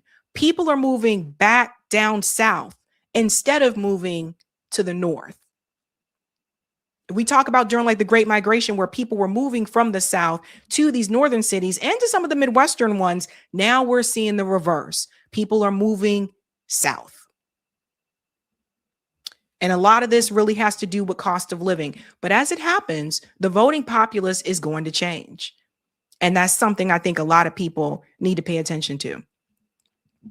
My advice, cost of living is cheaper. Yes, indeed. But at the same time, I will say that it's hot as hell. And I'm just not a hot person. So if it's you, like if you like heat and you like high humidity, I say, go for it, bud. Go for it. I don't like high humidity. I don't like it too hot, like really hot, you know, that's a me thing. But if you like that, I say go for it. You know, that's my tip on that. But that's why I said I could never live in Florida, because like I'm like, I went to Florida a couple times for vacation and I was like, holy hell. Like you enter Florida and it's like you just walked into a giant swamp of air. And it's like, what just happened? Right? What just happened? But pay attention to that, guys, where people are moving to and where people are leaving. Because one thing to keep in mind as well, as people leave those states, the shrinking states, a lot of times the jobs go with them too. So keep that in mind. Keep it in mind. All right, let's go ahead to the other story, ladies and gents. Do me a solid, ladies and gents. Smash that like button if you haven't had a chance to do so. And we're going to keep it moving and grooving. Let's get into the story here about John Mearshimer. He was on Piers Morgan's show, just basically dropping straight knowledge, right? John Mearshimer wrote a book back in 2007, I believe is the year it was published, talking about the Israel lobby. And he called this out early on. And I wish I would have known about it and read about it in 2007. I really do, because that would have really changed my life. I didn't find out about a lot of this stuff until later. But, you know, now we know. We know what we know, right? Listen to what he said here about the Iran war and the Israeli lobby.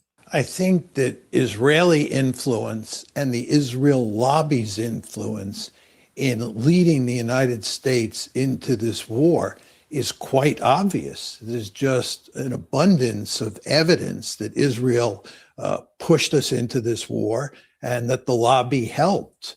And of course, whenever that happens and somebody points it out, that person is accused of being an anti-Semite or a self-hating Jew. But this is ridiculous. The question is whether the evidence supports the claim or not.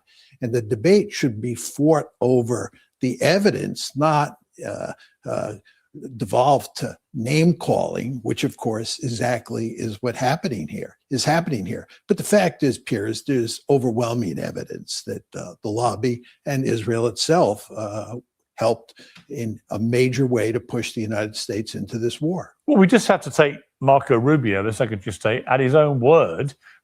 We'll pause here for just a second. This is the important part, right? So when I say we have to follow the money, this is following the money. When Professor Mearshimer says that the lobby is, they're integral in all of this, it's true. AIPAC donates how much money to candidates to make sure that they serve the Israel cause? I mean, we know candidates that have received millions from AIPAC.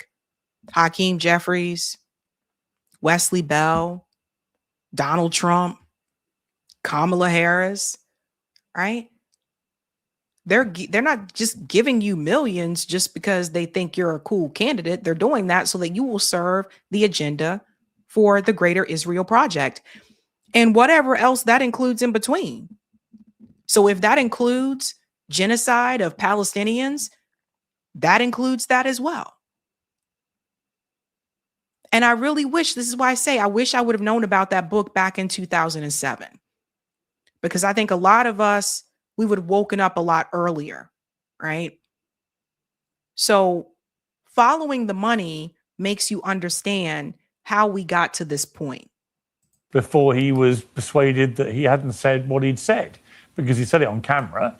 And he said that when asked why did America have to preemptively strike at Iran, he said because America had been notified by another country, clearly Israel, that they were going to attack Iran, and that the inevitable consequence would be that Iran would respond against American interests, including military bases in the Gulf and so on. And therefore, America had to get in first and preemptively go in with the Israelis. It seemed at the time very convoluted, but very revealing too, because as we now know from Antony Blinken, I've talked about this many times on the show since he said it, because it's so relevant, I think. Netanyahu had tried to do this with both Presidents Obama and Biden. He'd said, look, I'm going to attack Iran. Are you with me or not? And they both said no. And then he didn't attack Iran. And so there are many who do believe that Netanyahu, we saw Trump, I think, 8 times in the run-up to this war, that he basically bamboozled, maybe not bamboozled, but forcefully persuaded Trump that he was A, going to do this, and B, America had to be with the Israelis. So I just have to push back. So here's the thing. No, some of us did know that Benjamin Netanyahu had approached other presidents about this. Piers Morgan just chose not to cover that. But some of us have been talking about this before. It wasn't just now until that statement from Antony Blinken, right? 2, I don't like this hoodwinked and bamboozled, phrase here with Donald Trump choosing to go to war with Iran. The moment that Miriam Adelson said, look, we're going all in, and gave him all that money towards his campaign, Donald Trump knew exactly what he was signing up for. You hear me? Miriam Adelson, it's not just Netanyahu who wanted this. Miriam Adelson also wanted this. And it's not even just AIPAC. It's all the pro-Israel lobby groups, and that includes J Street too. Sometimes I think progressives, they don't want to hear that. They don't want to hear that J Street is just as, compromised. Yeah, they're compromised. Hell, I don't have no damn PAC. Do you have a PAC? Ladies and gentlemen, look to your left, look to your right, look to the person next to you. Like they used to tell you in church, look to the person next to you, look to your neighbor and say, do you have a PAC? Why does Israel have a PAC? Right? But for some reason, we went along with this for so long. And not everybody, but Had it not been for October 7th, I don't think a lot of people would have been woken up. I really don't. But I don't buy this. Donald Trump knew exactly what he was signing up for. He knew what Miriam Adelson wanted. He knew what Netanyahu wanted. He played their game. And according to Joe Kent, who just recently resigned, according to him, Donald Trump isn't even listening to his own advisors anymore. So what does that tell you?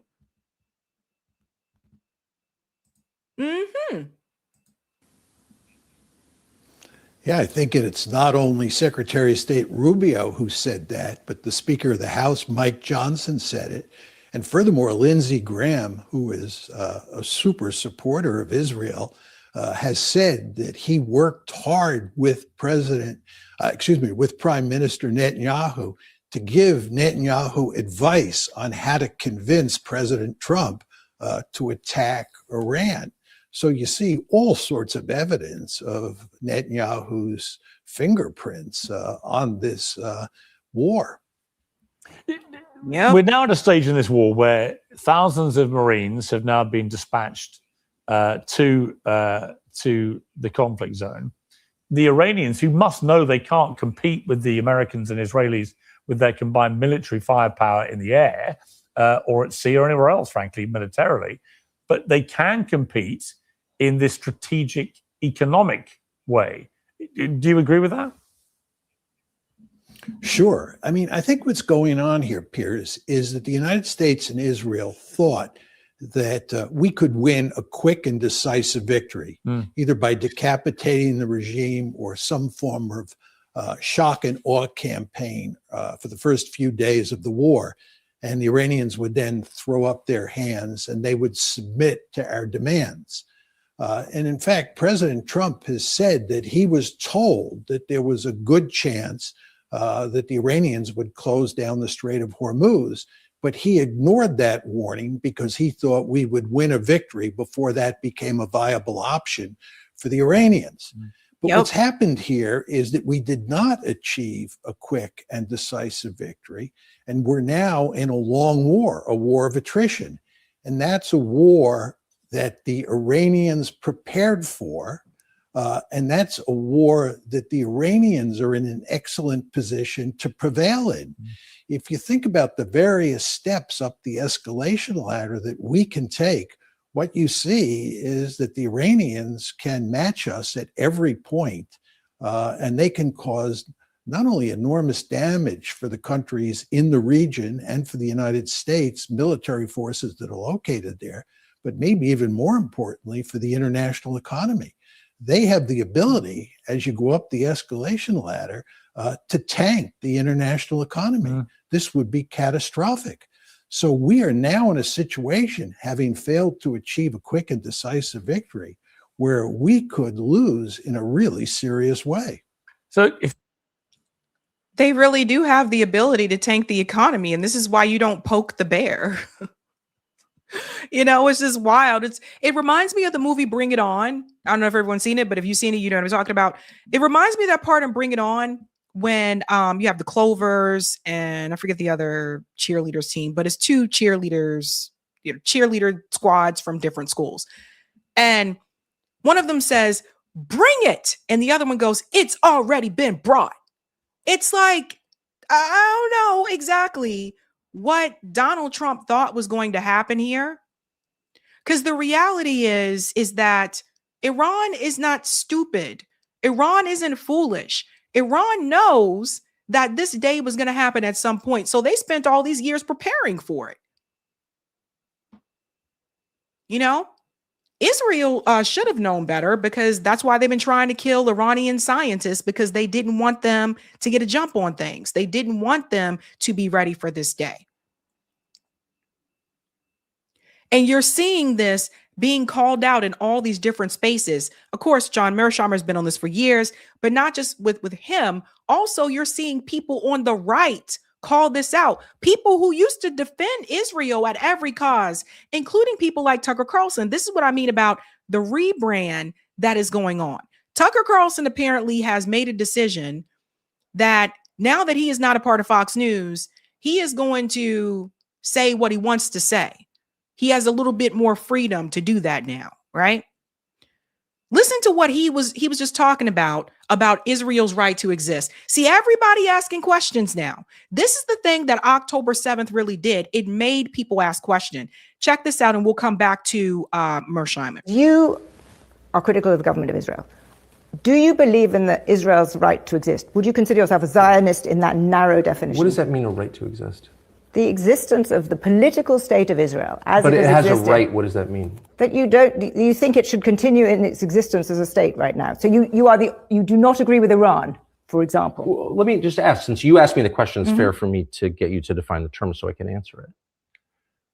You've asked two questions. The first was, do you believe Israel has a right to exist? And the second question was, do you believe Israel should continue to go on as a nation state? And those are very different questions. So I often hear the phrase... Having been created as a political entity in 1948, does it have a right to exist? Is that what you're asking? I don't want to get hung up on the right. No. Should it continue to exist? That's how I define narrowly Zionism. Because the phrase you used was devised by the Israeli government.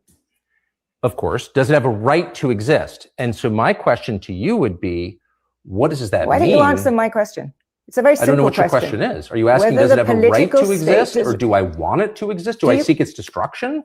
Fine, answer it that way. Well, of course I don't seek its destruction. I've already said, as you know, because I said it to you, I don't want Israel to be destroyed or have to use nuclear weapons. We've established that you are in that narrow terms of Zionist. If that's how I'm in no sense a Zionist. So do you see? This is what this is really about. She's trying to find out, is he a Zionist? You know, they're trying to make Zionist seem like this good, positive thing or whatever, right? But to that point, this is a question we all do need to ask.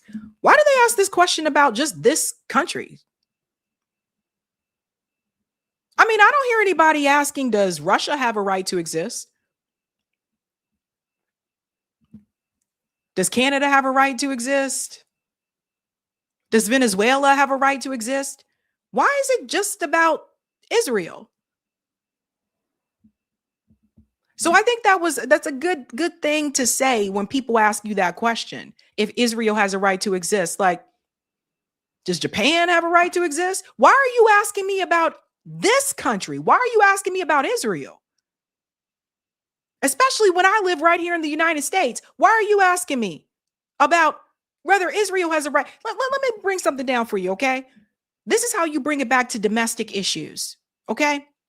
When somebody comes up to you and they ask you if Israel has a right to exist, ask them, do the people that just lived on that block that just got pushed out because developers brought up all the buildings and stuff, do they have a right to exist right there?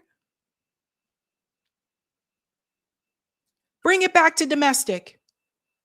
Bring it back to, like, all these commentators and all these politicians that focus so much on whether or not this small, tiny piece of land has a right to exist. Why aren't those people asking if the people in their damn neighborhoods, the people who are being gentrified out, the people who are losing their homes, why aren't they asking if those people have a right to exist? Why are they asking that question?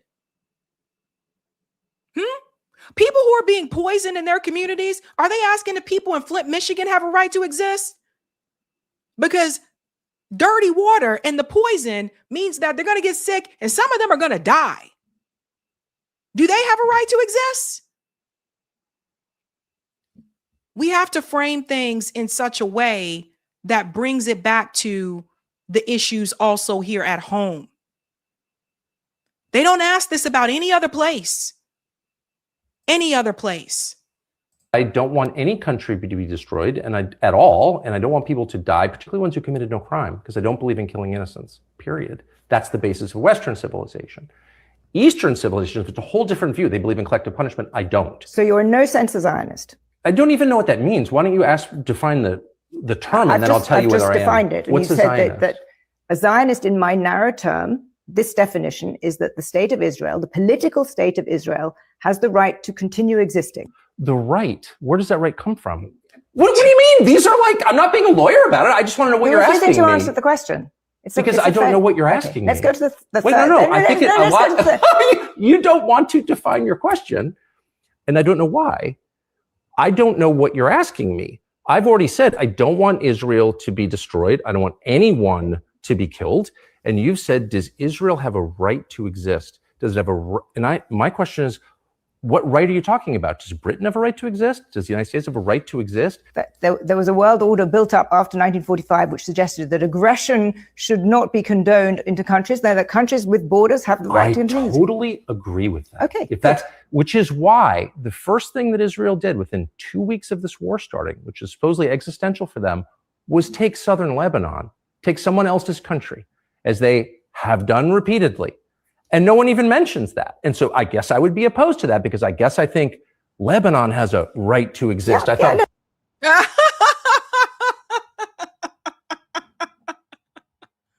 See, people, this is what they don't bring up. Gaza had a right to exist. But I noticed that as soon as we start apportioning rights, only one country gets them. No, I did not say that. You're absolutely putting words into my mouth. I believe, here's what I do believe, since you asked. I believe in universally applicable standards. And if they're not universally applicable, they're not standards, they're preferences. That's why I believe in human rights, not ethnic rights. I don't think Jews have more rights or less rights than anyone else. I don't think Christians have more rights or less rights, blacks, Filipinos. I believe in human rights that derive from the creation of people by God. You know what's going to end up happening? Market. You know what's going to end up happening? This is why I really believe that if he does do it, if you were to ask him now, he's probably going to say no. I believe that if Tucker Carlson were to run for president in 2028, he actually has a good chance of winning. This is why. Because he's pushing back harder on that particular issue than some of the members of the squad. And I've noticed that, right? When AOC is asked that question, she does not take it to that level. I don't know if that's his goal, his purpose, or whatever, but I think he could actually win. Now, what he ends up doing with all of that, I don't know. But he is pushing back in spaces where some of the people who are left should be pushing back harder, and they're not. And please don't bring up John Fetterman. John Fetterman was a joke from the beginning. I tried to tell people he was very clear that he was pro-Israel. So when we bring it back to John Mearshimer, he talks about the pickle that Donald Trump has now got himself into. What advice would you give him? He clearly, I think, wants to get out of this, but he doesn't seem to really know how he can do that, which doesn't look like a crushing defeat or retreat. What would you advise him to do, which would be a skillful and achievable way of extricating America from this war? I've thought long and hard about this, and I've talked to a number of very smart people, a number of my friends who are what I would call spinmeisters. They can figure out almost always how to get out of a mess. And I don't think anybody can come up with a good solution for solving this problem. What most people say is that what President Trump should do is declare victory and get out. I mean, he can do that, but it will be seen as a humiliating defeat for the United States. And furthermore, you run into the problem that the Iranians themselves might not agree to end the war. The United States can quit, but the Israelis and the Iranians may continue fighting. And that's the pickle that Donald Trump got himself into, because they started this war with Iran, and now he's out there begging for a ceasefire. And it's like Iran's like, no, because when you tried to negotiate with us before in the past, you made it very clear that that was just a trick and you came and attacked us anyway. So why would they? Why would they be willing to negotiate with you now? You guys bombed a freaking school. Like it's absolutely insane. And despite what they're telling you, by the way, I'm actually surprised CNN covered this, but Iran is allowing journalists to come in, right? Recent video footage shows that CNN was covering the destruction on the ground in Iran, and they actually showed on CNN how Israel was targeting and taking down full residential buildings, hitting civilians, like we told you guys before. Again, as I said, the Iranians have a lot of cards to play here. They can do a lot of damage. So even if we walk away, it's not clear that that solves the problem. And then again, where I started, the United States will look like it suffered a humiliating defeat. So I think that President Trump has got himself into a situation where there is really no good exit strategy. Yeah, that's the way I see it. And I'm still completely baffled why politically, never mind anything else, he thought this was a good time to take the biggest gamble he's ever taken. Because that's what he was paid to do, Pierce. Pierce has been in media for years and he ain't putting the pieces together. So I'm wondering if that's what he's also paid to do, to not put it all together, because that's what he was paid to do. That we don't have to scratch our heads around it. We don't have to, sit together in a group in the library and let's try to figure this shit out. No, we ain't really got to figure nothing out. If you follow the money, you get your answer. That's what he was paid to do. Simple. Done. Right there. Okay. Now, when we talk about a rebrand, Piers Morgan is also in a way trying to do this little rebrand too. Like, oh, I understand now. I get it. This guy for years sat there and asked everybody, do you condemn Hamas? After Donald Trump won, and I guess he got the thumbs up that it was okay to then criticize Israel, then he went on to do so. But let's keep it real. Piers Morgan perpetuated some of that same narrative that Israel could do no wrong and that this was all because of Hamas. He did that for 2 years. So that's that. Tucker Carlson has a rebrand. John Mearshimer is saying the same thing he was saying back in 2007 in his book. But Tucker Carlson has a rebrand where he's calling these things out. Like, again, like if he was on Fox News, he would not be allowed to say the things that he's saying. And then also, I still look back on it and I wonder if the real reason that they got rid of him is because he interviewed Amali Yeshitela, Chairman Amali Yeshitela from the Uhuru movement. And he talked about how the government was coming after him and how he wanted to protect his free speech. So I wonder if that was what did it. We'll have to wait and see how things turn out. But I'm telling you guys right now, if there were ever a moment, this is why, and I'm not here to say that Tucker Carlson is perfect. I'm not here to say that you need to cheer for Tucker Carlson. What I am here to say is that when you have someone on the right who is Christian, like Tucker Carlson, call Israel out, that has the ability to reach people also on the right. You cannot, I would say, defeat Israel just with people on the left or people in the center. That's not how this is going to work. You are going to need a broad coalition, a huge coalition of people. Israel knows that. A lot of the politicians know that, but they're not going to tell you that.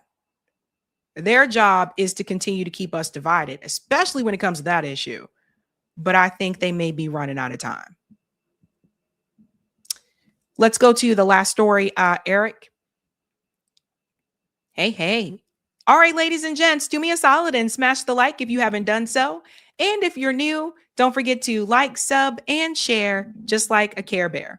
We're moving on to the last story, and this is a feel-good story, a positive story. And I wanted to end on this note. And also, I figured we could laugh a little bit too.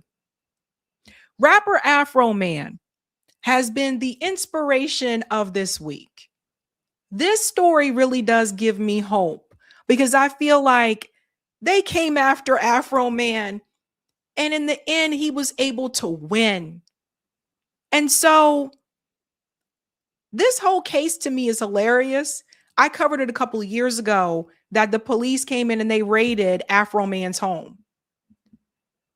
No charges, no nothing. Just raided his home.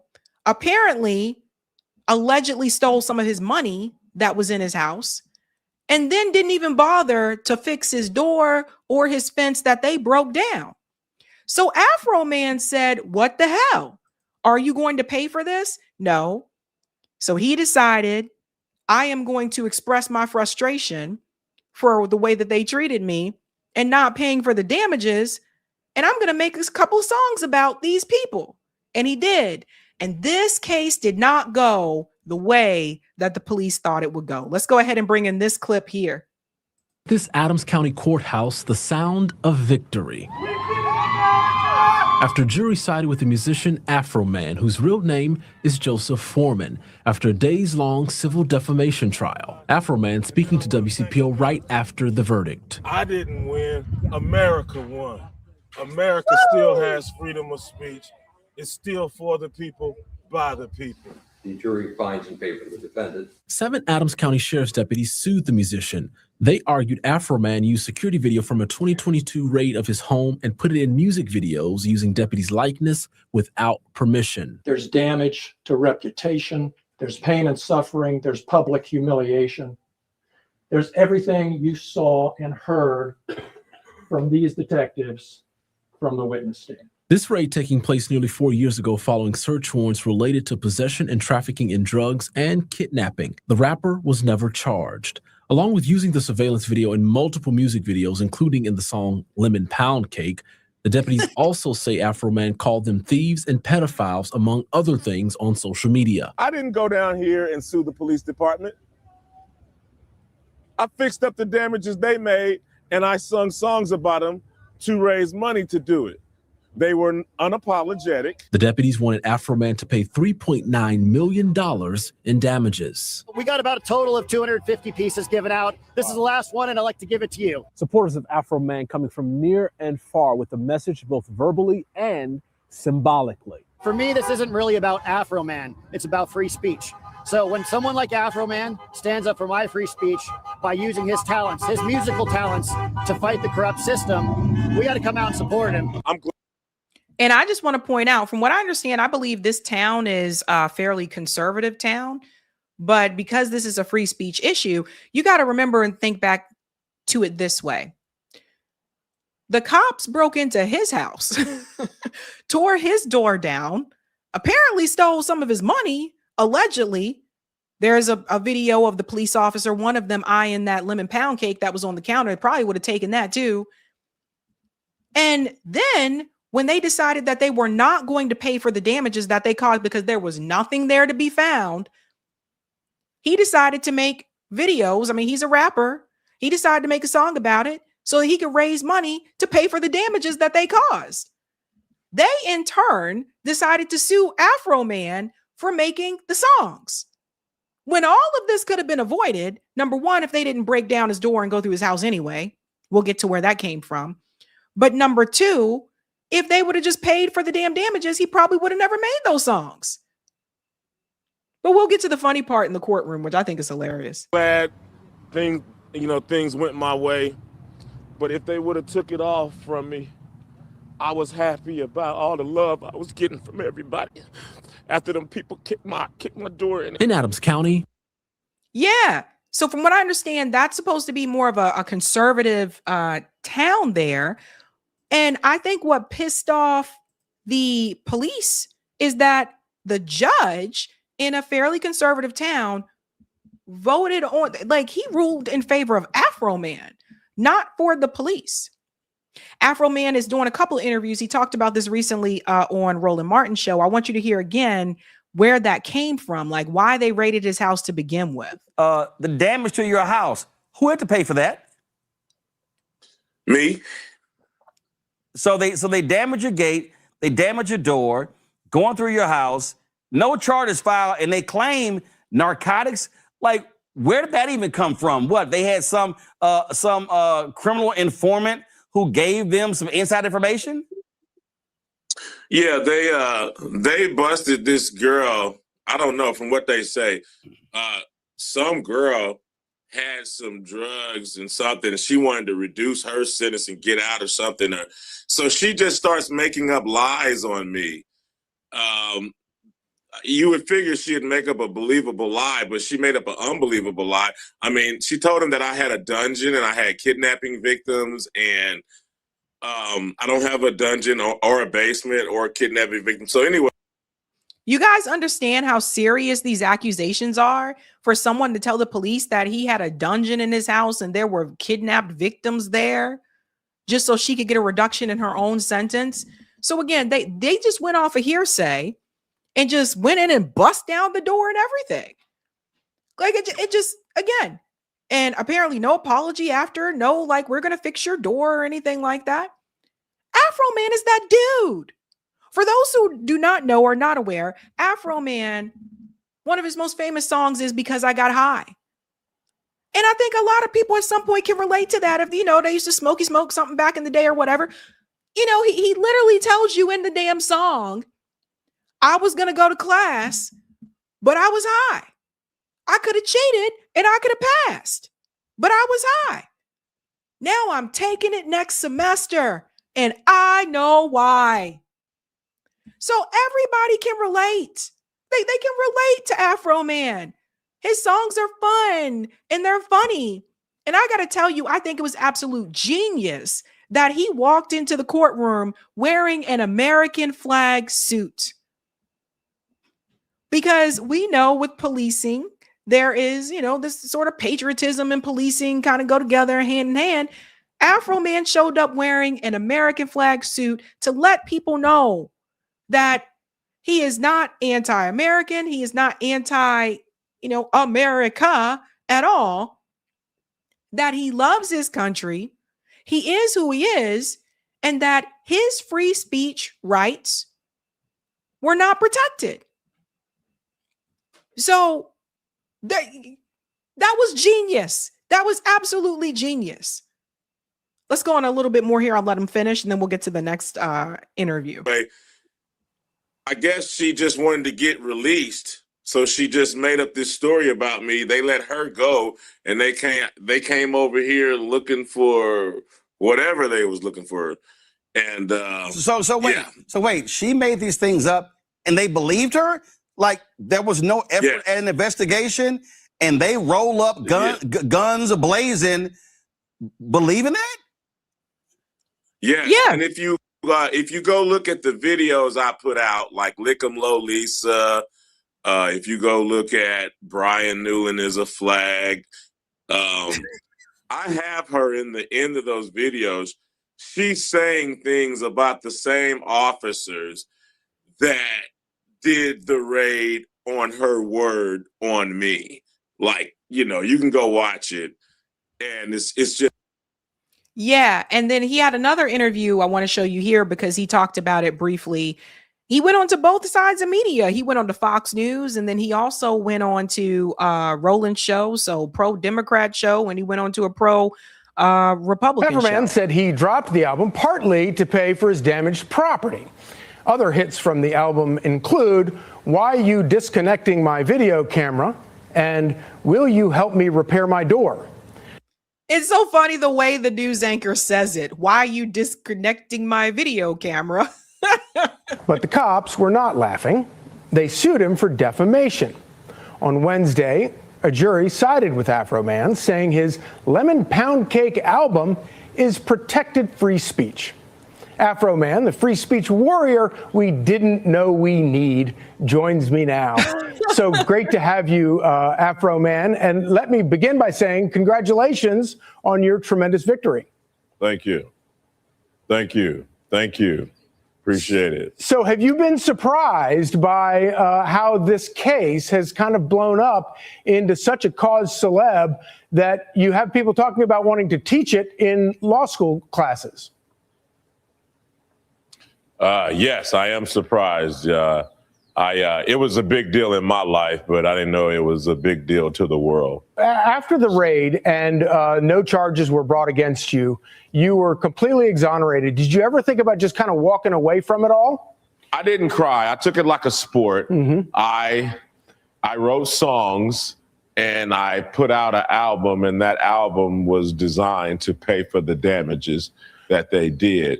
And, you know, that was my way of walking away from it, cracking a little joke, investing in some music and hoping I raised enough money to pay for the damage. So do you guys hear that because of this victory, there are actually teachers who want to teach this to their class, to their students, to tell them how they could win a situation like this? That's how big this story is. Like, it's not just okay, well, it was a rapper, had this little thing and this happened, no big deal. But in the courtroom, and this is hilarious, they played Lemon Pound Cake, like in the courtroom, which is one of the songs here. And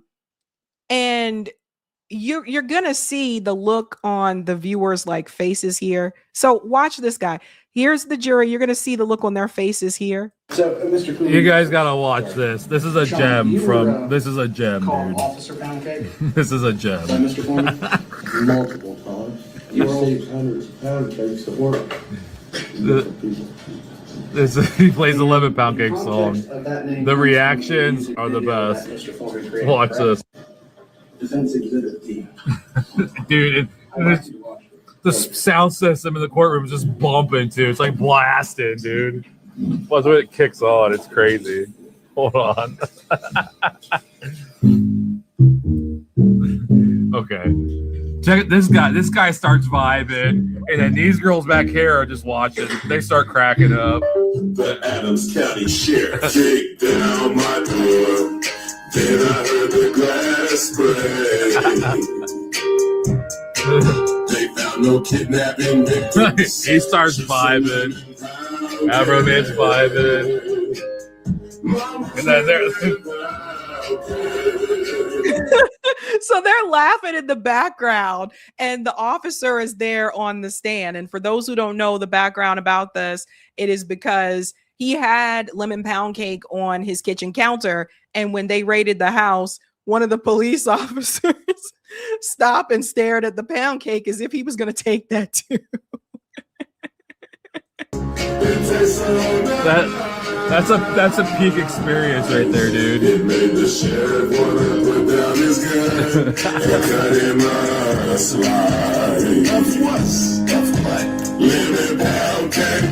He wanna put down his clock. Lemon Pound Cake. Trending on TikTok. Lemon Pound Cake. He's a family guy. Lemon Pound Cake. Munchies because he got hot. Lemon Pound Cake. Pound Cake. That guy right there is just jamming.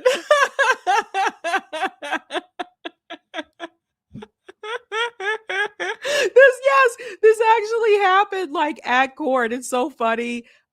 Here's the other one. Here's one of the deputies. He's upset because he said that Afroman said that he slept with his wife.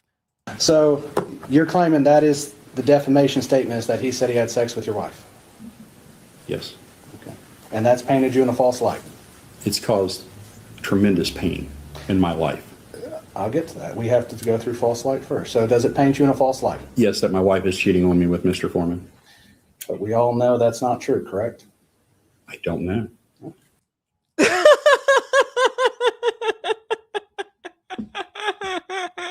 So he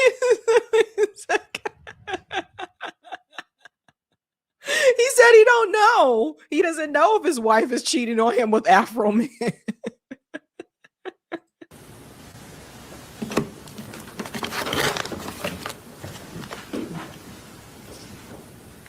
Wait, you don't know if your wife's cheating on you or not? You want to go there? No, I just want to ask that question because you said we don't know. I just been with that know woman since middle school. I know. I would hope she wouldn't. But you know what? Once somebody puts it out there for their fun and entertainment, it's out there. And it's a problem. So it's something we cannot verify the truth of?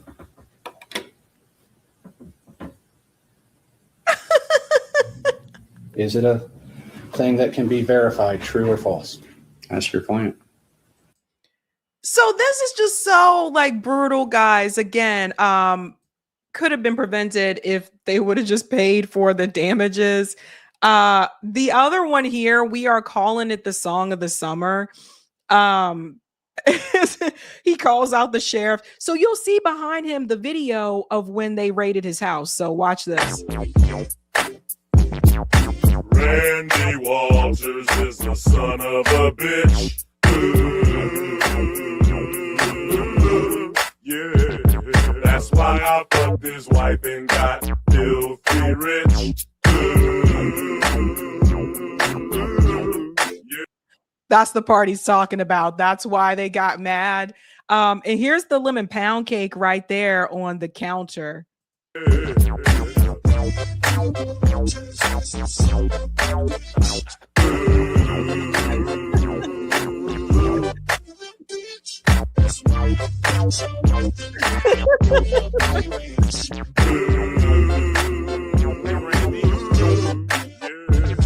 my dough.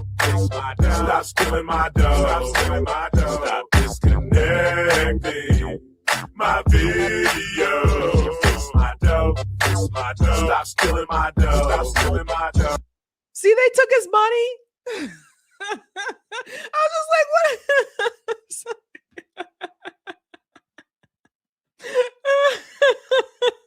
I mean, it's genius, man. Here's another one here. Now this is Officer Lisa. She starts crying. You guys have got to see this.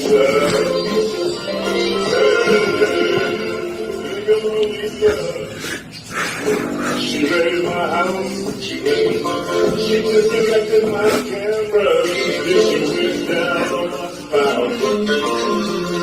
I just don't know what I'm gonna do.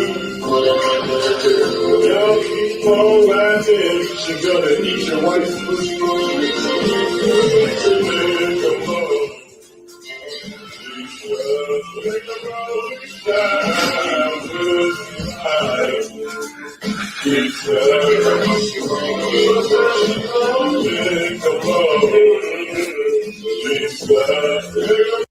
In that one, he was basically saying that Lisa likes legs open or something like that.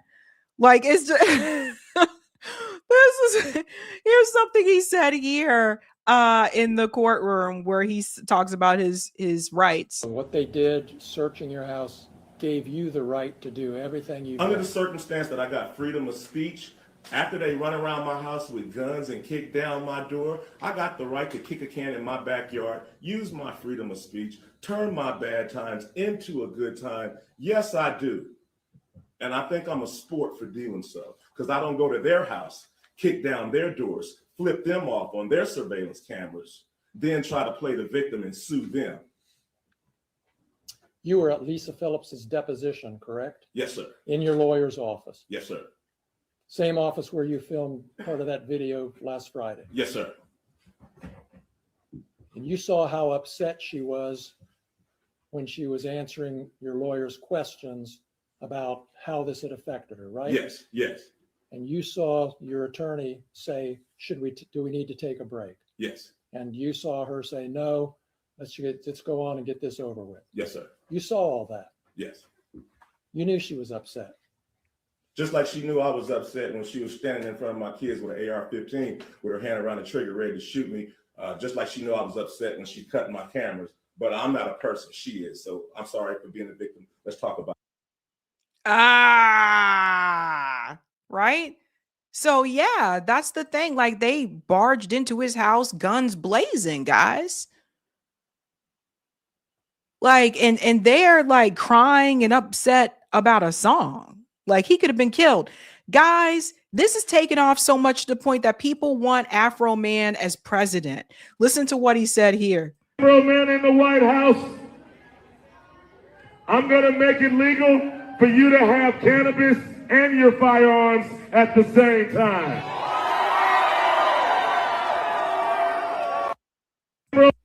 So we know Afroman is pro Second Amendment and pro cannabis, right? It really is. Like, people are pushing for it here. There was a poll that was conducted by Wayne. He said Afroman has won our mock election, and look who's in the mock election. Who would you vote for president in 2028? The choices were Afroman, Gavin Newsom, JD Vance, and Marco Rubio. Afroman won astoundingly, right? So it's just gonna and we got to end it on this note. If I'm wondering if Afroman may be able to end ideological tribalism in America. Yeah. This is a win, guys. Yeah, we did it, America. Yeah, we did it. Freedom of speech. Right on. Right on. Yeah, God bless America. Yeah, power to the people. Yeah, yeah, yeah, yeah, yeah. Yeah, yeah. Yeah, we got to drop the beat, guys. We haven't done it in a minute, so it's time to drop the beat. Yay for Afroman.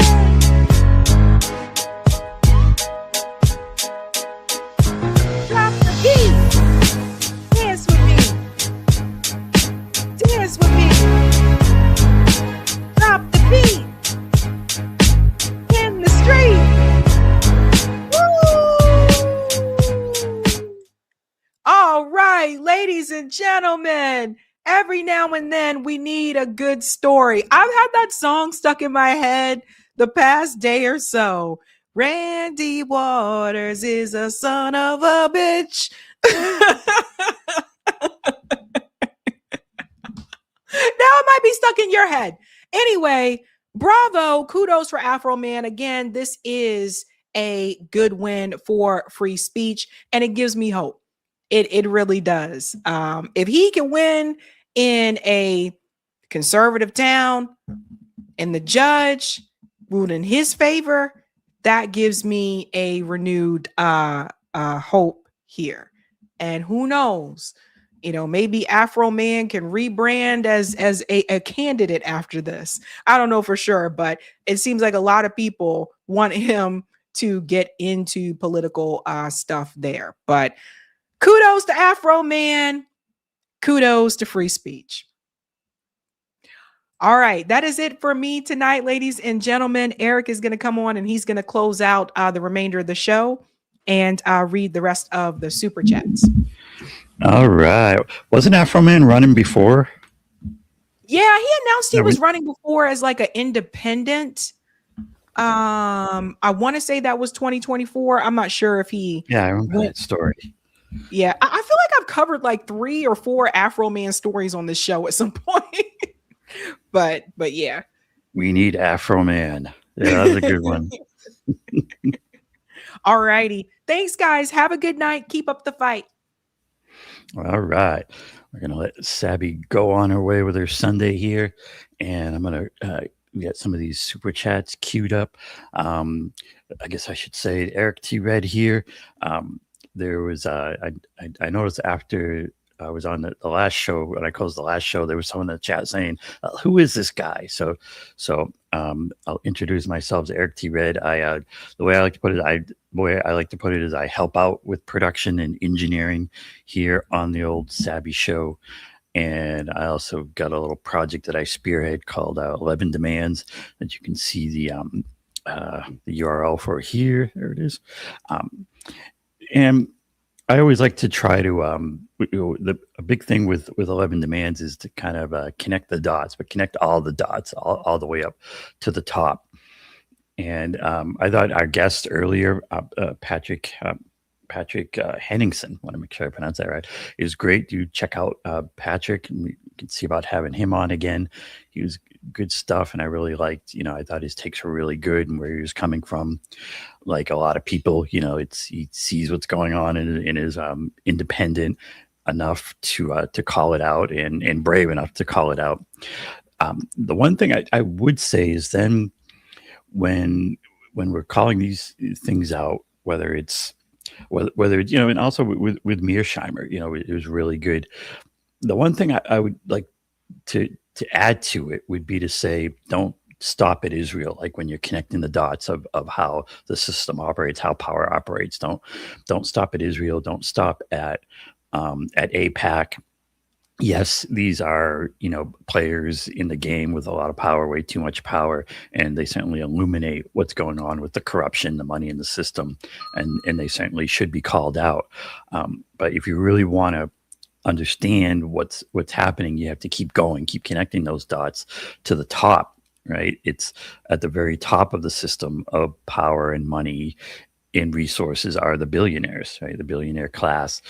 There's the mega corporations that they own and operate. I just think it's really important to connect the dots all the way up to that and apply an MCDS type analysis. MCDS: money, corruption, demands, and solutions. So the money is they have all this money and power. They use it to corrupt our government, Congress, the whole government. That's the C part, the corruption. But then we have to say, well, okay, we've identified what's really happening, how the system really operates. Now, what do we do about it? That gets into the demand. And the core demand is to fix the corruption, fix the big money. And if you look at 11demands.org and the list of demands, at the top is fix big money, fix that corruption in government and politics. And when you identify and get to that core issue, that core thing that you're demanding the fix of, that also takes you to the solution, because then we have to look at how does corruption operate, what can we do about it? And, that gets into things like clean elections and just having a clean, non-corrupt system and doing the things we need to do to get there. So that's what 11 Demands and MCDS are all about. And you can check those out at the old 11demands.org.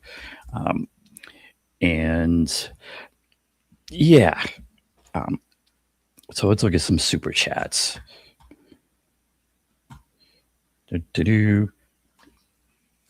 And super stickers like this one. Thanks, Barbara, for this super sticker. And thanks much, Marlon Wells, for the super chat, saying ballot initiatives to outlaw chemtrailing and use that funding for education and healthcare. All right. And thanks for the super chat from Focus, who says, I miss Texas.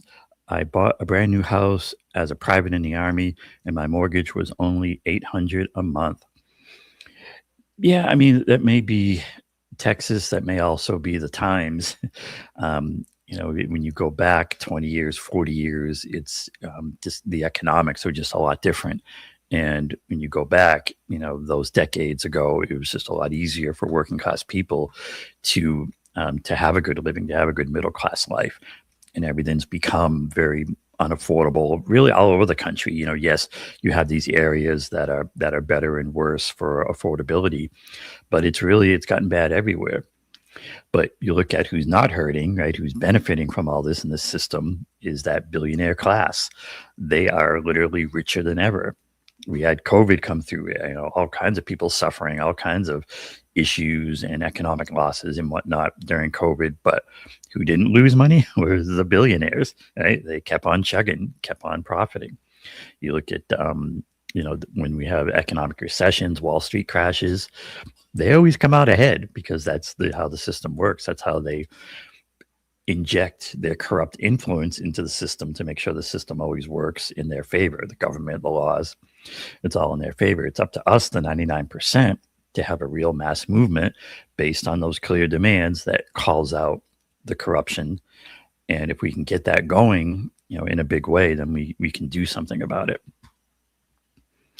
Thanks for this super chat from Ms. V First Queen, I think it is, who says, I'm curious about MD. I'm not sure what that refers to, but all right. Thanks for the super chat. And thanks for this one from Saucy Spice.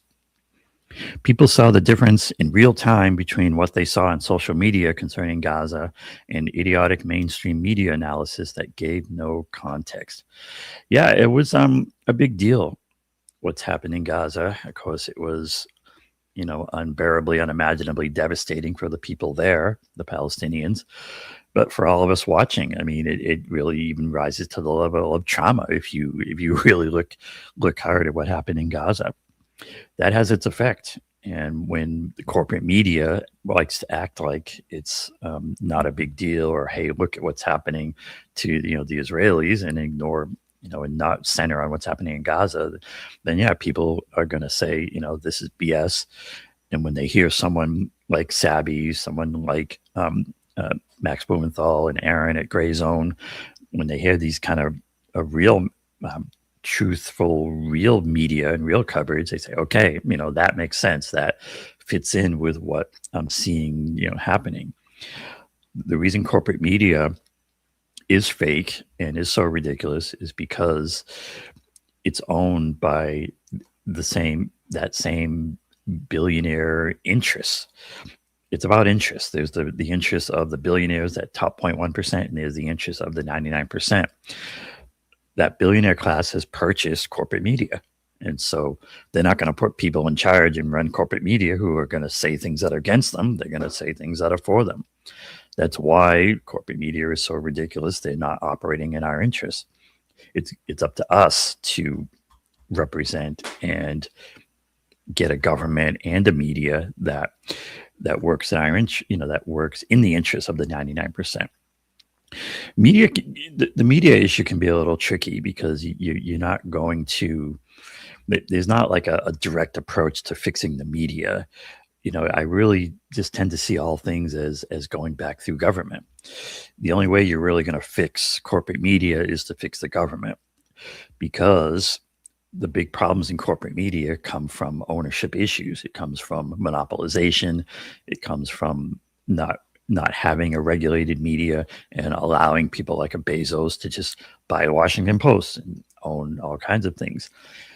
The government stands back and says, okay, that's fine, whatever. If you have a government that's not corrupted, that's working for the 99%, then the government steps in and says, well, firstly, Bezos and Amazon, we need to break you up into about 1,000 pieces.